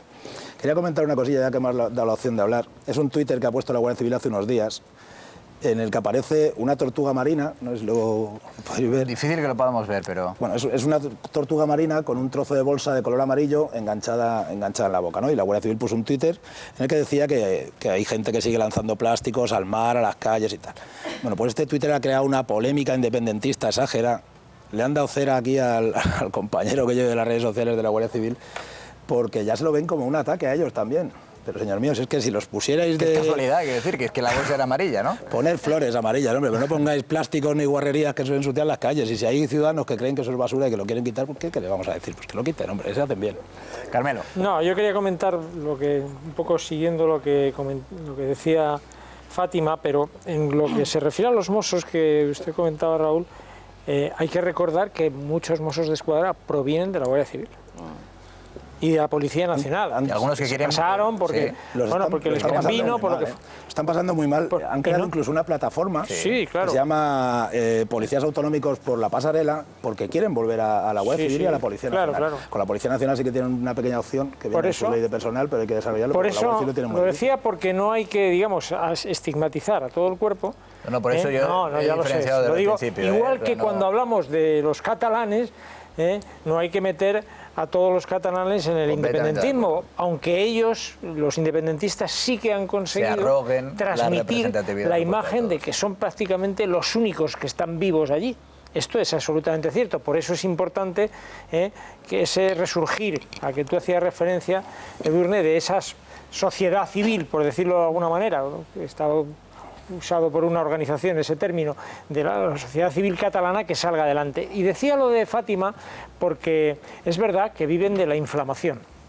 Es absolutamente cierto. El gobierno de Cataluña ahora mismo no está gobernando Cataluña, es un comité de agitación. No hay ni se sesiones en el Parlamento, está cerrado desde julio. No se ocupan de nada. O sea, solo les importa que, recibiendo las órdenes que recibe el señor Torra directamente de Waterloo, pues hacer lo que considere conveniente para mantener la inflamación. Ese es el único objetivo que tienen, con una particularidad que no hay que perder nunca de vista. Y es que lo que hace el señor Puigdemont y lo que hace el señor Torra es trabajar para su partido, sobre todo en detrimento de los que le hacen la competencia interna, que es Esquerra Republicana de Cataluña. No hay que olvidar ese factor. Aunque Esquerra Republicana de Cataluña tenga independentistas radicales, como por ejemplo este alcalde o alcaldillo de Ametlla de Mar, ¿no?, que hace esas manifestaciones verdaderamente delirantes, ¿no?, diciendo que un lazo amarillo colocado por ellos es mobiliario urbano, que ya es la pera. Pero bueno, independientemente de eso, Esquerra Republicana y el partido del señor Torra y el señor Puigdemont están enfrentados, e incluso una parte del partido del señor Torra y el señor Puigdemont está enfrentado al propio señor Torra y al señor Puigdemont. Pero déjame que volvamos, aprovechando además que tenemos a Raúl, que volvamos al caso concreto y a las identificaciones. Y en concreto, Raúl, lo que quería preguntarle es, claro, los datos en el momento en que un cuerpo de seguridad lleva a cabo una identificación, ¿cómo se guardan, cómo se protegen esos datos? Y se lo digo, le explico por qué le hago esta pregunta, que puede parecer un poco fuera de lugar. Algunos de los miembros de esas brigadas que retiran los lazos amarillos, la semana pasada nos decían, es que algunos de los compañeros les han identificado, y no al día siguiente, a la hora siguiente todos los datos de los identificados estaban en algunas páginas web independentistas. ¿Quién protege, quién custodia esos datos de las personas que han sido identificadas? Ya nos decía que para usted, hombre, le resulta un tanto extraño que se identifique en el contexto concreto de la retirada de los lazos amarillos, pero si se llevan a cabo, ¿quién está obligado de custodiar los datos personales de las personas a las que se identifican? La custodia de los datos, el agente que lo recoge, totalmente responsable de ellas. Y a partir de ahí... El agente en concreto que recoge el dato. Hay que partir de la base que para poder recoger esos datos tiene que haber algo ahí, ¿no? Yo puedo identificar a una persona y si esa persona no tiene nada, yo cuando llego al cuartel no tiene ningún interés policial de ningún tipo, yo cuando llego al cuartel, el documento físico donde yo he apuntado sus datos se destruye y aquí paz y gloria. Si esa persona tiene algún tipo de interés policial, por lo que sea, pues porque le hemos cogido que llevaba a lo mejor droga o un arma o algún tipo de interés policial, eso pasa a un fichero policial y ahí se almacenan los datos que luego él tiene derecho a cancelarlos o a lo que sea, ¿no? Yo personalmente identifico a una persona y el responsable de lo que pase con los datos de esa persona soy yo. En este caso es exactamente igual. ¿Qué habría que haber hecho aquí en este momento? A mí me han pedido 100.000 veces mi número de tarjeta profesional, yo se la doy, no tengo ningún problema, ahí está. Usted es el que me ha pedido a mí la documentación. Me da su número personal y si mi documentación al día siguiente aparece en una página de independentistas, pues voy a proceder con lo que le hago. Raúl, respecto a la seguridad ciudadana que hablábamos antes y que apuntaba Carmelo, que es verdad que el ministro del Interior ha recordado que las competencias de seguridad son del Estado, pero están cedidas, al menos en Cataluña y el País Vasco. Las competencias, si ocurre cualquier altercado en la calle, no las tienen la Policía Nacional y la Guardia Civil, que hasta donde yo sé, mantienen únicamente competencias de policía judicial en determinadas investigaciones. Pero en ningún caso, lo que está sucediendo en Cataluña con los lazos, va a intervenir jamás ni un policía ni un Guardia Civil. De momento no, veremos a ver qué pasa y no tenga que pasar como pasó en octubre del año pasado, ¿no? A mí me hace gracia que estemos viendo aquí, que están identificando a estas personas que están retirando lazos amarillos. Me gustaría a mí, sinceramente, saber a cuántos identificaron de los que fueron a los cuarteles a hacernos scratches o a insultarnos allí a... Pues yo no creo recordar que eso apareciera ningún identificado por ahí de mozos, ni denuncias, ni detenidos, ni nada. Y ahora quitar lazos amarillos de la calle sí que es... No le falla la memoria. Creo que no se identificó a nadie de aquellos que fueron a hacer scratches a la Guardia Civil. Han recibido una instrucción política, y es obvio, de alguna forma atosigar, intentar amedrentar a quien va a quitar los lazos amarillos. Ha habido un par de comunicados de sindicatos de mozos que están pidiendo que no se politice, porque obviamente esto ha sido una instrucción política. Si no, los mozos no van a ir a hacer ese trabajo. Al final, esto vuelve a lo mismo de siempre. Son enfrentamientos entre hermanos, primos, amigos. Los Mossos de Escuadra, yo creo, y lo sé casi positivamente, que hay ahí profesionales como la copa de un pino. Otra cosa es las instrucciones que reciban y dónde pueden llegar a parar, ¿no? Que a ti te dicen, mira, has pillado un fiche de esto, no, perdón, fiche es una palabra que decíamos nosotros en la academia, ¿no? Has cogido un señor que ves que está poniendo o quitando un lazo. Yo creo que el mozo de escuadra que vea a un señor poniendo un lazo, es que hemos visto imágenes, los mozos incluso dándoles protección mientras los pone, ¿no? Pero yo creo que un mozo de escuadra viene y le dice a un superior suyo en determinados ámbitos, mire, usted ha identificado aquí a 10 señores que estaban poniendo lazos y ensuciando la vía pública, y ese mozo de escuadra igual se tiene que ir a la calle al día siguiente, porque es que es el problema que tiene. Conviene incidir en eso. Una cosa son las directrices políticas y otra cosa son los agentes de los mozos de escuadra. Raúl Lobato, portavoz de la Asociación Española de Guardias Civiles. Gracias, como siempre, por estar con nosotros. A vosotros. En el Cascabel, en el que les recuerdo que en unos minutos vamos a volver a las calles de Barcelona. No desvelaremos, lógicamente, exactamente a qué destino, pero sí para acompañar a esa brigada que veíamos hace unos minutos que se estaba ya reuniendo para llevar a cabo esa limpieza, como dicen ellos, de los lazos amarillos. Ojalá que no seamos testigos de ninguna situación de tensión, mucho menos de violencia, pero queríamos acompañarles después de haber estado hablando con ellos en los últimos días en reiteradas ocasiones aquí en el programa. Antes de volver con ellos, antes de volver con esa brigada de limpieza de lazos amarillos, hombre, algún comentario merecerá Celia Villalobos. Celia Villalobos, Laura, que lo estamos hablando todos en unos términos que parece que es que se retira, que en su propia terminología se va a criar cebollinos. No se retira a pesar de sus 30 años de experiencia en la política. Celia Villalobos lo que se queda es sin uno de los cargos, porque Pablo Casado, Celia Villalobos, hay que recordar, todo tiene su contexto, que no apoyó a Pablo Casado en la convocatoria interna. Pablo Casado le ha quitado el cargo de la Diputación Permanente, ¿verdad? Pues lo adelantabas, José Luis, ahí lo tienen. Celia Villalobos dice adiós a la Diputación Permanente tras 3 décadas en este órgano. Y no es de extrañar porque la exministra del Partido Popular fue una de las voces más críticas con el actual presidente del Partido Popular, Pablo Casado. Como decía José Luis, defensora de la candidatura de Sáenz de Santamaría, contestaba esto que van a escuchar a una de las preguntas de los periodistas interesados por saber si Villalobos consideraba a Casado de extrema derecha. Escuche. ¿Casado es extrema derecha? Casado no sé, yo creía que no, pero lo que le rodea a muchos de los que están a su alrededor y que le han dado su apoyo, sí. Y esta respuesta es solo una polémica más de la veterana política que, presidiendo una sesión del Congreso de los Diputados, la vimos haciendo esto. Europea, donde por voluntad de la gente en algunos casos y en otros porque no es posible hacerlo mejor, hay contratos a tiempo parcial que, como ven, daba un discurso desde la tribuna durante el debate del Estado de la Nación. Las cámaras pudieron captar a Villalobos, que estaba presidiendo la sesión en ese momento, jugando al Candy Crush en su iPad y haciendo claro caso omiso a lo que estaba pasando en el hemiciclo. Pero, ¿os acordáis de Manolo, de su chofer y del enfado de la diputada con él mientras salía de un parking? Pues vean. ¡Vamos, Manolo! Y al final no lo sé. ¡Venga, coño! No se habla, pero se entrena. ¡Vamos!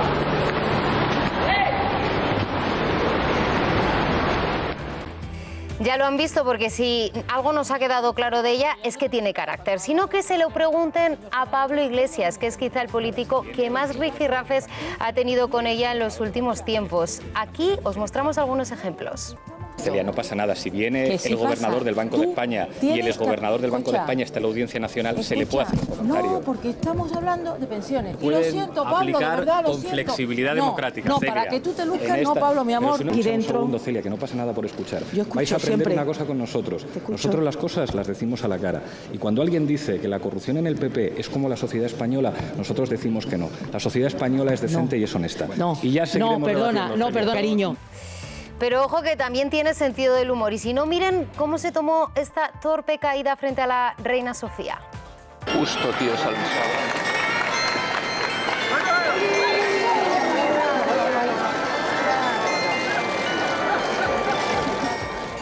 Pero poniéndonos serios y para terminar, ¿qué implica esta destitución? Pues Villalobos deja de ser una diputada VIP y de cobrar un extra en su sueldo por formar parte de esta comisión. Además de perder los privilegios de ese puesto como el aforamiento o el hecho de seguir cobrando el sueldo mientras el Congreso no esté activo. José Luis. Bueno, pues eso efectivamente es, de momento, que se sepa, lo único que ha perdido, porque ella no ha dicho que vaya a abandonar la vida política a pesar de que se ha quedado sin su presencia en la Diputación Permanente. Siempre le gustó fomentar esa imagen de verso suelto, siempre. Sí, que rinde mucho. Y de mujer progresista, además, en el seno del partido, ¿no? Y de ir a favor de unas teorías que el partido muchas veces no compartía. Es verdad que la Diputación Permanente probablemente es el órgano más goloso que haya en el Congreso, entre otras cosas, pues los monumentos que representa para todo aquel que forma parte de él, ¿no? Pero al final los miembros de la Diputación Permanente lo elige la dirección de los grupos parlamentarios. Ha cambiado el grupo, ha cambiado la dirección del partido y es lógico también que Casado y el grupo parlamentario del Partido Popular pues se reúna de la gente que más confianza le ofrece. En este caso, Celia Villalobos se enfrentó abiertamente a Casado, se ha enfrentado abiertamente durante ese periodo en el que se ha elegido al representante del Partido Popular. Llegó a decir que Casado se reunía o se unía con gente del grupo de extrema derecha. Eso no le gustó nada. A Casado no le gustó nada a la gente que acompaña a Casado y, lógicamente, bueno, pues tiene repercusiones a la hora de elegir también a la gente que te acompaña. Pero eso ocurre en todas las vertientes de la vida, en el empresarial, en el privado, en el público y también en los partidos políticos. Todo apunta que va a tener que cobrar sus últimos sueldos de diputada hasta las siguientes elecciones, porque aparte que también por edad yo creo que no le acabaría de corresponder, y es lógico y natural. Ha ganado un candidato que nada tiene que ver con ella, que ella además se manifestó en contra. Luego está el análisis de fondo que hay aquí respecto a el PP se enfrenta a una realidad nueva que antes no la había, y es que por un lado está creciendo Vox, aunque todavía no tiene representación, pero podría llegar a tenerla, y por el otro tiene a Ciudadanos. Celia Villalobos, como apuntaba Fátima, sobre todo en temas sociales siempre ha sido ese verso suelto, se mostró a favor del matrimonio homosexual, por ejemplo, y en otros casos, y aquí ahora hay un liderazgo en el PP que es mucho más ideológico y más escorado a la derecha, que no sé si esto puede beneficiar en votos o no. De momento quien ha elegido a Pablo Casado han sido los militantes del PP. Otra partida y otro partido será el de las próximas elecciones generales.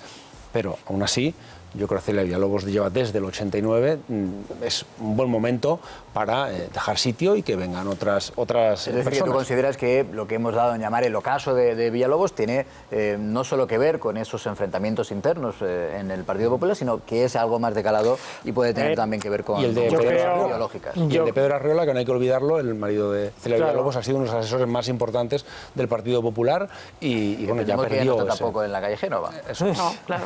Sí, yo creo que es el principio del fin de su carrera política, sinceramente lo creo. No solo porque se haya enfrentado a, digamos, al que hoy es el máximo responsable del Partido Popular y que lo haya hecho con palabras y con términos pues que no precisamente parecían muy amigables, ¿no? Tiene una edad, ya lleva mucho tiempo, 30 años ya lleva mucho tiempo. Es una persona a la que se le calienta la boca con facilidad. Eso, su desaparición para los periodistas va a ser una pérdida, porque daba juego, esa es la realidad. La presencia de Villalobos daba mucho juego, ¿no? Pero a mí me parece que casi es un proceso natural, ya no solo es porque se haya enfrentado a la dirección, yo creo que se juntan más cosas, se junta que lleva 30 años y se junta también que bueno, pues que de alguna forma pues ya resultaba incómoda incluso en la era de Rajoy, pues imaginaros en la de Casado. Pero en 68 o 69 años, ¿no? Bueno, aún así... Pero sí que es verdad que le toca... Por edad tampoco lo hagamos.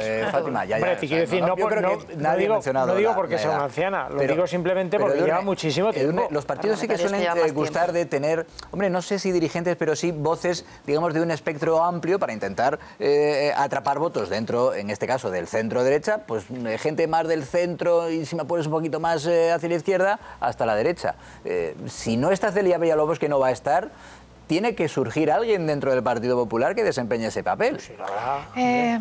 Bueno, lo que ocurre con Celia Villalobos es que más que un papel ideológico, me parece, desempeña el papel de sí misma, es decir, de una diputada muy conocida. De hecho, hoy, si estamos hablando de ella, no es tanto porque su salida de la Diputación Permanente signifique o sea reflejo de un conflicto en el PP, de un enfrentamiento, etcétera.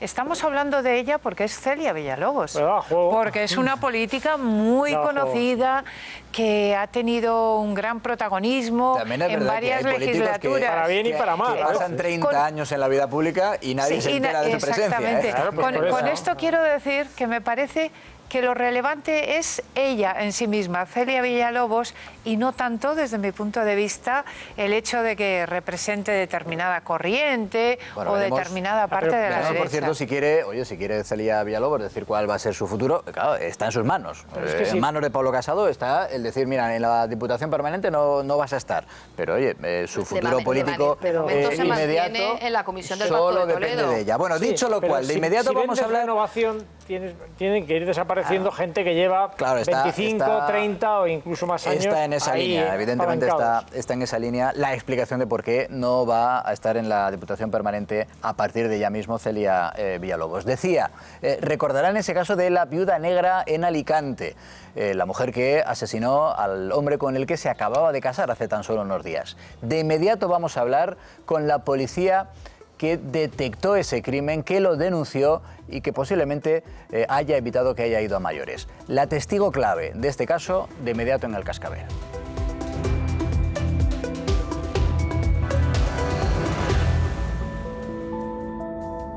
Bueno, le decía que seguramente es uno de los casos más llamativos, incluso si me apuran hasta más inexplicables de cuantos hemos tenido que contarles este verano, que por desgracia, como suele ser habitual, está siendo pródigo en sucesos. ¿De qué caso hablamos? Del que ya hemos dado en llamar el caso de la viuda negra de Alicante. Ahí la tienen, esa mujer a la que se acusa de asesinar a su marido, con el que se acababa de casar hacía tan solo unos días, además de asesinarle en compañía, todo presuntamente, como es obvio, de un cómplice, asesinarle con un destornillador, clavándole varias veces un destornillador. Sabemos que pudo ser así por el testimonio de una agente de la Policía Nacional. Un agente de la Policía Nacional que no estaba de servicio, que lo vio desde un acantilado cercano al lugar en el que se cometió el crimen y que no dudó ni un segundo, aun a riesgo de su propia vida, acudir a intentar parar lo que ella estaba viendo, que era un intento de asesinato que, por desgracia, pudo llevarse a efecto. Esa agente de la policía es Encarnación Rico y tiene la enorme amabilidad de atendernos esta noche. Encarnación, muy buenas noches. Hola, buenas noches. ¿Qué recuerda usted de aquella noche? La noche en la que vio cómo esta mujer que luego diremos fingía necesitar una silla de ruedas. ¿Cómo recuerda el momento en el que usted vio cómo estaban ella y su supuesto cómplice cometiendo el asesinato? A ver, yo lo que vi es a una persona como empujaba a otra, estaba forcejeando con ella y lo que vi es esta persona como en un momento dado empieza a chillar y otra persona más se acerca a ellos. Yo fue cuando a los gritos que esta persona estaba profiriendo, pues ya decidí opté por bajar a ver lo que estaba pasando y bueno, me encontré con la escena que me encontré. ¿A qué distancia se encontraba más o menos usted en ese acantilado desde el que ve lo que está ocurriendo? Yo no le puedo precisar la distancia, puesto que no sé decirle exactamente la distancia. Pero que estaba lo suficientemente cerca para acudir al lugar, digamos que en cuestión de segundos. No, de segundos no, ya quisiera yo. No. Es un paseo que hay que bajar corriendo y entonces pues bueno, tardas unos 3, 4, 5 minutos, lo que tardes entre que está produciéndose el hecho y llegas hasta ellos. Y en ese intervalo de 3, 4, 5 minutos, claro, usted, que insisto, no se encontraba de servicio, por tanto iba de paisano, usted entiendo que llama a la policía, pero no duda un instante en acudir a tratar de echar una mano, que es lo que entiendo se le pasa por la cabeza, ¿no? Efectivamente, yo estoy viendo una escena y lo que voy es a intentar ayudarlo, o sea, intentar socorrer a la persona, que en ese momento yo creo que es la que está sufriendo una agresión. Evidentemente, usted se da cuenta de que es un crimen o de que puede ser un crimen y por tanto que también acudiendo a tratar de ayudar a la víctima, usted se está poniendo en peligro. Sí, lógicamente yo cuando llego ya me encuentro con la escena que tengo delante, pues evidentemente ya te das cuenta de lo que hay y en ese momento pues yo lo único que llevo es un teléfono y una placa. Mi carne y mi placa, no llevo nada más. Así que pues bueno, con eso es con lo único que afronté el hecho. ¿Y qué es lo que se encuentra cuando llega al lugar del asesinato, al lugar del crimen? ¿Cuál es la reacción de los dos presuntos asesinos? Bueno, a grosso modo ya le digo, ellos no esperan que nadie llegue, con lo cual yo juego con esa ventaja y simplemente pues actúo sacándolos de ahí y ya está. O sea, simplemente me los llevo fuera. Tengo un pequeño forcejeo con esta persona y los conmino a que vayan yéndose del lugar donde están y se procede, bueno, pues espero que lleguen mis compañeros con los cuales ya, al estar yo en contacto con mi compañero en comisaría, pues bueno, son ellos los que luego llegan y ya pues se procede al engrilletado de estas dos personas. Creo que ella, en los primeros instantes, cuando usted llega al lugar del crimen, lanza tal cantidad de diferentes versiones que usted ni siquiera llega a recordarlas todas. No, ella empezó a decir cosas que para mí no tienen ningún sentido. Yo no sé ni de qué me está hablando ni nada, con lo cual no tiene sentido para mí. Lo que sí que llama la atención, estamos viendo las imágenes de la acusada entrando al juzgado, donde usted también ha declarado como la testigo fundamental del caso, digo, entrando la acusada en volandas con dos agentes de la Policía Nacional, porque ella fingía necesitar una silla de ruedas que en el momento del crimen, eso usted lo puede constatar, no utiliza en ningún momento porque se encuentra de pie. Esta persona yo la veo en todo momento de pie, nunca en una silla de ruedas. O sea que en ningún momento ella estaba en silla de ruedas, andaba perfectamente y ya está, no estaba en silla de ruedas. Le pregunta también Encarnación nuestro compañero Javier Chicote. Sí, Encarnación, tengo entendido que no aparece, al menos en un primer momento, el arma que utilizan, que es un destornillador. Mire, y es que hay cosas que en principio yo no puedo entrar en ellas. Puedo a grosso modo decirles lo que hay, pero ya en detalles yo no puedo entrar. Lo que usted vio, claro, porque usted es la testigo, pero no sí, es que, se encarga directamente ni de la investigación. Sí, hasta donde se sabe no apareció el arma, pero como fueron retenidos allí mismo, entiendo que, sí, es decir, no puede haber ido muy lejos, ¿no? Porque se habrían deshecho de ella allí mismo.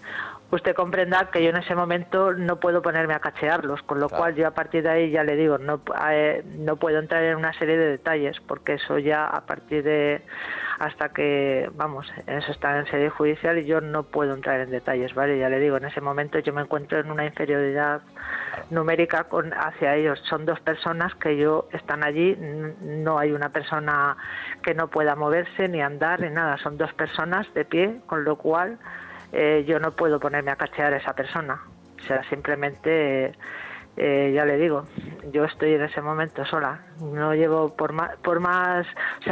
no llevo nada más que un teléfono, el cual en todo momento estoy utilizando como si ya fuera un equipo de comunicación.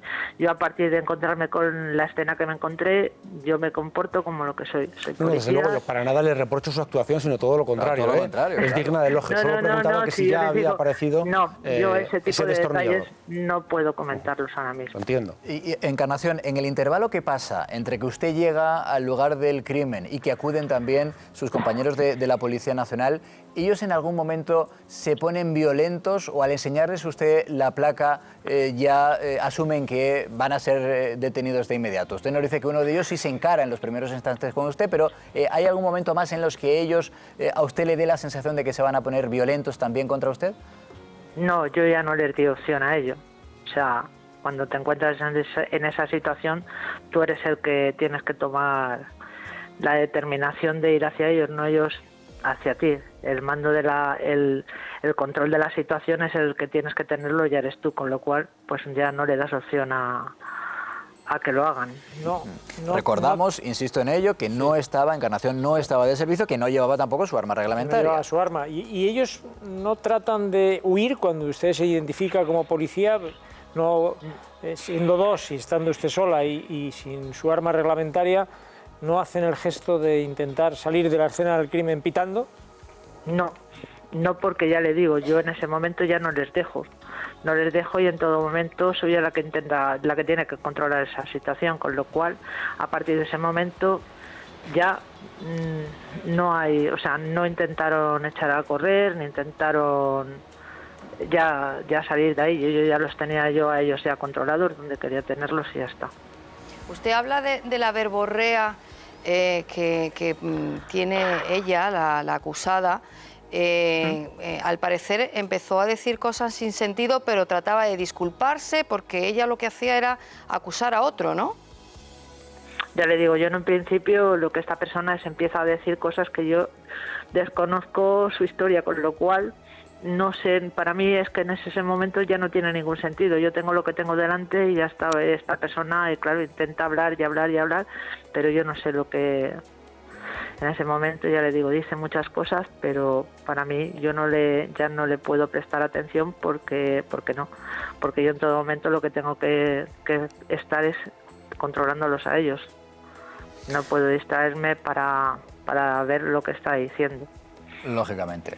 Pues Encarnación Rico, la verdad que quiero decirle que tenía yo mucho interés en hablar con usted esta noche, porque ha dado todo un ejemplo de civismo y también un ejemplo de valentía. Yo decía, hombre, posiblemente ha evitado males mayores. Por desgracia usted pues no pudo llegar para evitar ese crimen, pero viendo los antecedentes y los precedentes de la persona, pues quién sabe si efectivamente usted ha podido evitar que se cometa algún otro crimen. Es la única cosa que no puedes llegar a evitarlo, pero bueno, no, eso es lo que te pesa. Pues de verdad, Encarnación, nuestra admiración y nuestra gratitud por estar esta noche con nosotros. Un fuerte abrazo, gracias. Igualmente. Bueno, pues vamos recibiendo ya las portadas de los diferentes periódicos. Ya os digo que en todas ellas encontramos los asuntos fundamentales que hemos tratado de analizar esta noche en el Cascabel. Por ejemplo, en el diario El Mundo vemos: los juristas pasan a la ofensiva contra Bélgica, con el añadido en ese titular del diario El Mundo: al no fiarse del gobierno. Hemos escuchado también esta noche en el Cascabel al presidente de esa organización de la magistratura, que se plantea incluso demandar al juez belga si finalmente el día 4 el juez de Bélgica decide aceptar esa querella de Puigdemont. Dice también el diario El Mundo: Marlaska endurece la frontera de Ceuta tras un ultimátum policial. Lo acabamos de analizar, de hecho, con un agente de la Guardia Civil, que nos ha descrito además con todo lujo de detalles cómo ha sido esa operación. Por cierto, operación, nos decía Raúl Lobato de la Asociación Española de Guardias Civiles, operación que continúa abierta en Ceuta, con lo cual podría incrementarse en las próximas horas el número de detenidos. De momento son 10 a los que se acusa de liderar una trama para entrar de una manera muy violenta a través del salto de las fronteras de Ceuta y de Melilla. Pero antes de continuar con el repaso de las portadas, teníamos pendiente una visita, o más bien un saludo. Un saludo, le decíamos hoy que iríamos a acompañar a una de esas brigadas de limpieza de los lazos amarillos en Barcelona, y que íbamos a hablar, de hecho les hemos visto hace tan solo unos instantes, con algunas de esas personas que efectivamente están participando ya en esa labor. Les veíamos como a las 11:30 aproximadamente de la noche estaban comenzando a reunirse con un destino que evidentemente no han querido desvelar, entre otras razones por cuestiones de seguridad, entre otras cuestiones también para que no acuda alguna patrulla de los Mossos d'Esquadra a identificarles. Y creo, José Casado, de Segadors del Maresme, que estáis ya a punto de comenzar esa labor de limpieza, ¿no? Muy buenas noches de nuevo, José. ¿Qué tal, José Luis? Buenas noches de nuevo. ¿Habéis comenzado ya o estáis a punto? Pues mira, ahora me acabo de montar en el coche, se está montando François también, y todos los más o menos los 70-80 componentes de la brigada. Ya estamos arrancando los coches y nos dirigimos al punto de partida de la gran operación de hoy. Punto de partida que no vamos a desvelar, pero que consiste en eso, ¿no? En seleccionar un punto que esté, digamos que repleto de esos lazos amarillos y no dejar ninguno, ¿no? Exacto, de eso se va a tratar la acción de hoy. Vamos a ir a una población que está totalmente contaminada de este plástico amarillo y vamos a limpiarla completamente. Nos decías que te acompañan unas 80, 100 personas. Yo recuerdo que hablábamos en el programa, José, hace unos días, y me decías: a mí esto de que me amenacen con multas de hasta 30.000 euros no me va a amedrentar. Pero veo que lejos de eso no eres el único al que no se ha dejado amedrentar por esas amenazas. Lejos de surtir efecto esa amenaza por parte de la Generalitat, lo que ha hecho ha sido incrementar el número de voluntarios. Así mismo, José Luis, ha surgido el efecto rebote, ¿no?, que se suele llamar. Nos han querido meter ese miedo en el cuerpo, y lo único que ha hecho es animar a la gente y concienciar a la gente de que los espacios públicos tienen que ser totalmente neutrales, sin ningún tipo de simbología, porque lo que para unos son presos políticos, para otros son golpistas presos. Bueno, 80, 100 voluntarios que vais a retirar esos lazos, y que por desgracia también me comentabas hace unos días cuando hablábamos aquí en el Cascabel, en más de una ocasión os habéis visto increpados en alguna situación de tensión, ¿verdad? Sí, bueno, es lo más normal si encontramos a alguien del colectivo de los grupúsculos CDR, ¿no?, que te insulten. Y bueno, ahora ya no simplemente te insultan, ahora como el lamentable suceso que pasó el sábado en el Parque de la Ciudadela, que le repartieron la nariz precisamente a Lidia, que es la mujer de Joaquín, que es un compañero nuestro, que sale a limpiar también. Oye, y a ti, como una de las personas que participa en esa limpieza de los lazos amarillos, ¿qué te parece que, insisto en esto, la dirección política de los Mossos d'Esquadra trate de justificar esas identificaciones diciendo: hombre, lo normal es que si una policía se encuentra a alguien encapuchado con un arma blanca, pues que le identifique? ¿A ti qué te parecen esas justificaciones? A ver, yo lo que veo es que te pueden identificar por ver un colectivo, ¿no?, a las tantas, ¿no?, con la cara tapada, pero bueno, igual que también nos identifican a nosotros, ¿no?, por seguridad de que pueda pasar algo, que bueno, ya saben que lo que estamos haciendo, que estamos limpiando lazos, que no estamos ni asaltando viviendas ni nada por el estilo, ¿no? Lo que también deberían hacer es identificar y no escoltar a las personas que precisamente ponen esos lazos que nosotros retiramos.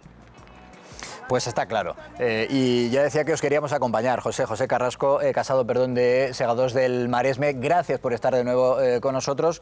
Que vaya bien esa labor, porque no estáis haciendo, y eso hay voces, prácticamente unanimidad de voces, no estáis haciendo ni mucho menos nada ilegal, retirando esos lazos amarillos, y por eso precisamente queríamos acompañaros y enviaros un fuerte abrazo, José. Gracias por estar con nosotros. Muchas gracias, y un fuerte abrazo, José Luis, por darnos la cobertura que nos estáis dando. Aquí nos tenéis. Aquí nos tenéis, José. Gracias. Bueno, pues van a comenzar, están ya prácticamente en ello. En tan solo unos minutos, una brigada. Es llamativo, que efectivamente se está incrementando el número de voluntarios. Incremento. Y a mí eso me parece el más importante, porque antes lo debatíamos y hablabais también de que lo que no es bueno es el ambiente de confrontación, evidentemente, pero yo lo veo desde el punto de vista positivo. Es que antes solo salían a la calle una parte de los catalanes, los que se sienten nacionalistas, pero ahora salen a la calle también a expresarse y a reivindicar los catalanes que se sienten españoles. Y esto es una muestra de esto. A mí me parece fundamental.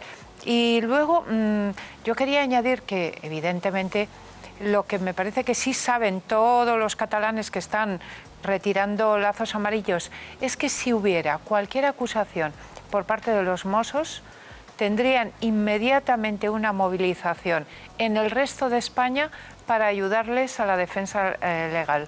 Esto, si lo de Llarena ha dado lugar a esa movilización, en este caso en el mundo judicial sobre todo, lo de los lazos amarillos puede dar lugar a una movilización enorme en toda la sociedad española. Pues estábamos antes de saludar a José, precisamente en el repaso a las portadas, y este asunto, lo que en ABC Chicote llamáis la bronca de los lazos amarillos, también tiene un capítulo destacado en la portada, bueno, en la 2 del diario ABC, dice: Marlaska se planta ante Torra. Le deja claro que la seguridad pública depende del Estado, y añade: los Mossos están molestos, y entrecomilláis en el ABC, dejen de hacer política con el cuerpo de policía.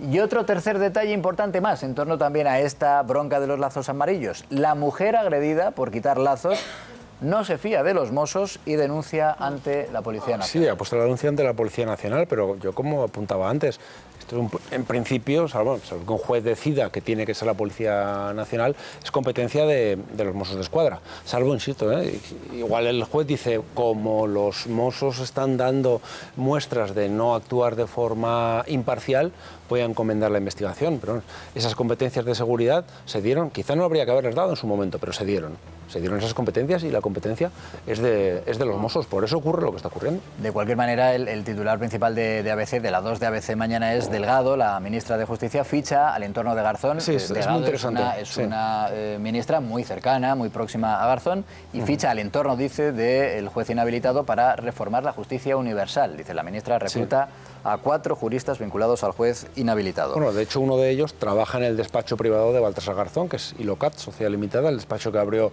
cuando lo inhabilitaron, que le va más muy bien económicamente. Pues uno de ellos es uno de los especialistas de su despacho.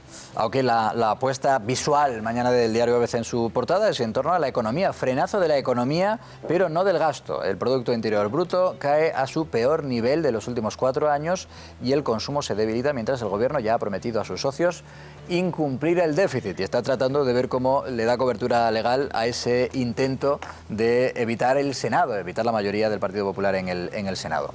Ya le decía que en el diario El Mundo, uno de los asuntos que hemos analizado con detenimiento en el Cascabel es también su motivo de portada: juristas pasan a la ofensiva contra Bélgica porque no se fían del Gobierno. Hemos hablado aquí con una representación de juristas que están ya incluso planteando una posible denuncia al juez belga si finalmente se admite a trámite la querella de Puigdemont. Y también ese otro asunto del que hablábamos, Marlaska, que endurece la frontera de Ceuta tras un ultimátum policial. Mandos de la Guardia Civil pidieron al ministro una rectificación en la política migratoria y hay 10 detenidos, que pueden ser más, nos lo decía un agente de la Guardia Civil aquí en el Cascabel, 10 detenidos por agredir a los agentes tras saltar la valla de Ceuta. La fotografía del diario El Mundo es para el viaje de Pedro Sánchez a Chile. Dice, recordando a Allende y olvidando a Maduro. Pedro Sánchez, que aprovechó ese viaje a Chile para verse con la hija de Salvador Allende, con Isabel, y honrar a su padre, al tiempo que obvió la actuación de Maduro y rehuyó cualquier injerencia en Venezuela. En el diario La Razón, también con el mismo asunto de portada, que ya les digo ha sido el tema con el que comenzábamos esta noche en el Cascabel: los jueces apoyarán a Llarena ante el rey un día antes de la diada. Claro, es que el calendario luego también nos deja este tipo de casualidades. Dice, algunos magistrados amenazaron con plantar a la ministra y la demanda de Puigdemont podría ser nula por el error en la traducción. Lo de error, los compañeros de La Razón lo entrecomillan, Pues sí, por aquello de si eso no con intencionado, toda la lógica. algo que nunca llegaremos a saber con toda certeza si fue o no intencionado. Y dice, un guerrillero de Togo, dice La Razón, con formación militar, lideró el el salto a la valla de Ceuta el 26 de julio. Nos lo decía también aquí Raúl Lobato, agente de la Guardia Civil, él definía, es que era un auténtico Rambo. Por eso consideran los compañeros, mis compañeros, decía él, de la Guardia Civil en Ceuta, que es el cabecilla de esa mafia que estaría traficando con personas. Y añade también la razón. El Real Madrid, ¿hay aquí algún madridista acreditado? Bueno, sí, está Edurne. El Real Madrid recupera a Mariano por 25 millones. No sé si es un fichaje que es de tu agrado futbolístico, si todavía tiene todo por demostrar. Yo todavía estoy con el disgusto. Está herida. Yo todavía estoy con el disgusto de que mi equipo ya ha dejado de irse a Cristiano, pero bueno, a falta de se Cristiano. Pone Mariano el 7 de la camiseta de Cristiano está libre. Pero es un jugador que me gusta. A mí me parece un buen fichaje. Por cierto, una buena recuperación. Sí, porque era del Madrid, de hecho se quedó con parte de un posible traspaso y precisamente por eso le sale relativamente barato, 25 millones. Parece que el Sevilla, que se han enfadado un poco con vosotros, con lo del Madrid en Sevilla. Pero si están enfadados siempre, el Sevilla siempre está enfadado. Lo tenían atado creo que en 35 y claro, el Madrid, como tenía el derecho de tanteo, se queda con él por 25. Pero esto de Mariano, que aparece en la portada de La Razón, aparece en la portada también del Mundo, me lleva a agradecerle a un espectador, a Josep Vives en concreto, que nos ha aclarado, me ha mandado un mensaje muy amable, dice, Mariano Díaz, que es el jugador del Real Madrid, no es dominicano, es catalán. Dice, nacido en Premià de Mar. Bueno, pues queda dicho. Creo que tiene la doble nacionalidad porque su madre, es madre dominicana. Su madre es dominicana. Y de hecho renunció a jugar en la selección dominicana, pero de cualquier manera queremos agradecerle ese cariñoso mensaje con esa matización que es importante en torno al fichaje del Real Madrid. Pero de la cantera del Real Madrid. De la cantera del Real Madrid. Nacido en Cataluña, de la cantera, jugando aquí desde jovencito. Esto es otra, sí. También el Athletic de Bilbao dice, oye, si está en la cantera de otros equipos, pasan por ser, aunque no sean nacidos en Bilbao, en el País Vasco, pasan por ser de la cantera. Bueno, que tenemos que contarles, además de todo esto, ¿qué va a ser noticia? Iba a decir mañana, ¿no? Ya de aquí a un rato, cuando se levante, se lo contamos ahora.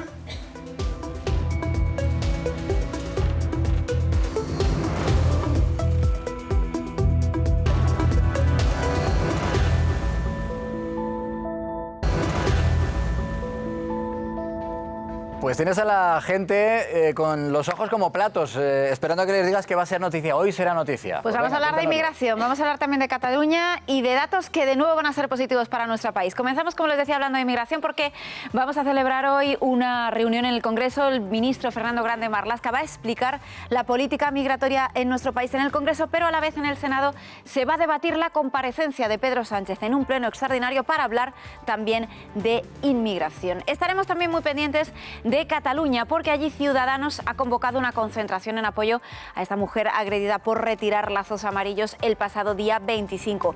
Y un dato esperanzador esperamos para este miércoles también, y es que vamos a conocer los datos de trasplantes del Registro Mundial del año 2017, donde, según todo lo previsto, España vuelve a liderar este ranking de noticias positivas. Bueno, y decíamos que en todos los periódicos aparece ese asunto con el que comenzábamos el programa. Por ejemplo, juristas pasan a la ofensiva contra Bélgica al no fiarse del gobierno español, y por eso hemos preguntado también a la audiencia con qué resultado, Laura. Vamos a recordar primero la pregunta. José Luis, ¿debe la Fiscalía actuar después de que Puigdemont calificara a España de Estado delincuente? Pues el 80,1% de nuestros espectadores opina que sí, frente a un 19,9% que dice que no.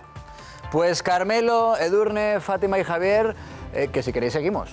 Venga, pues esta gente nosotros no tenemos nada mejor que hacer esta noche. Esta gente tendrá que descansar un ratito, así que gracias por estar con nosotros. Y mañana más, misma hora, mismo sitio, les esperamos. Adiós. Saludos.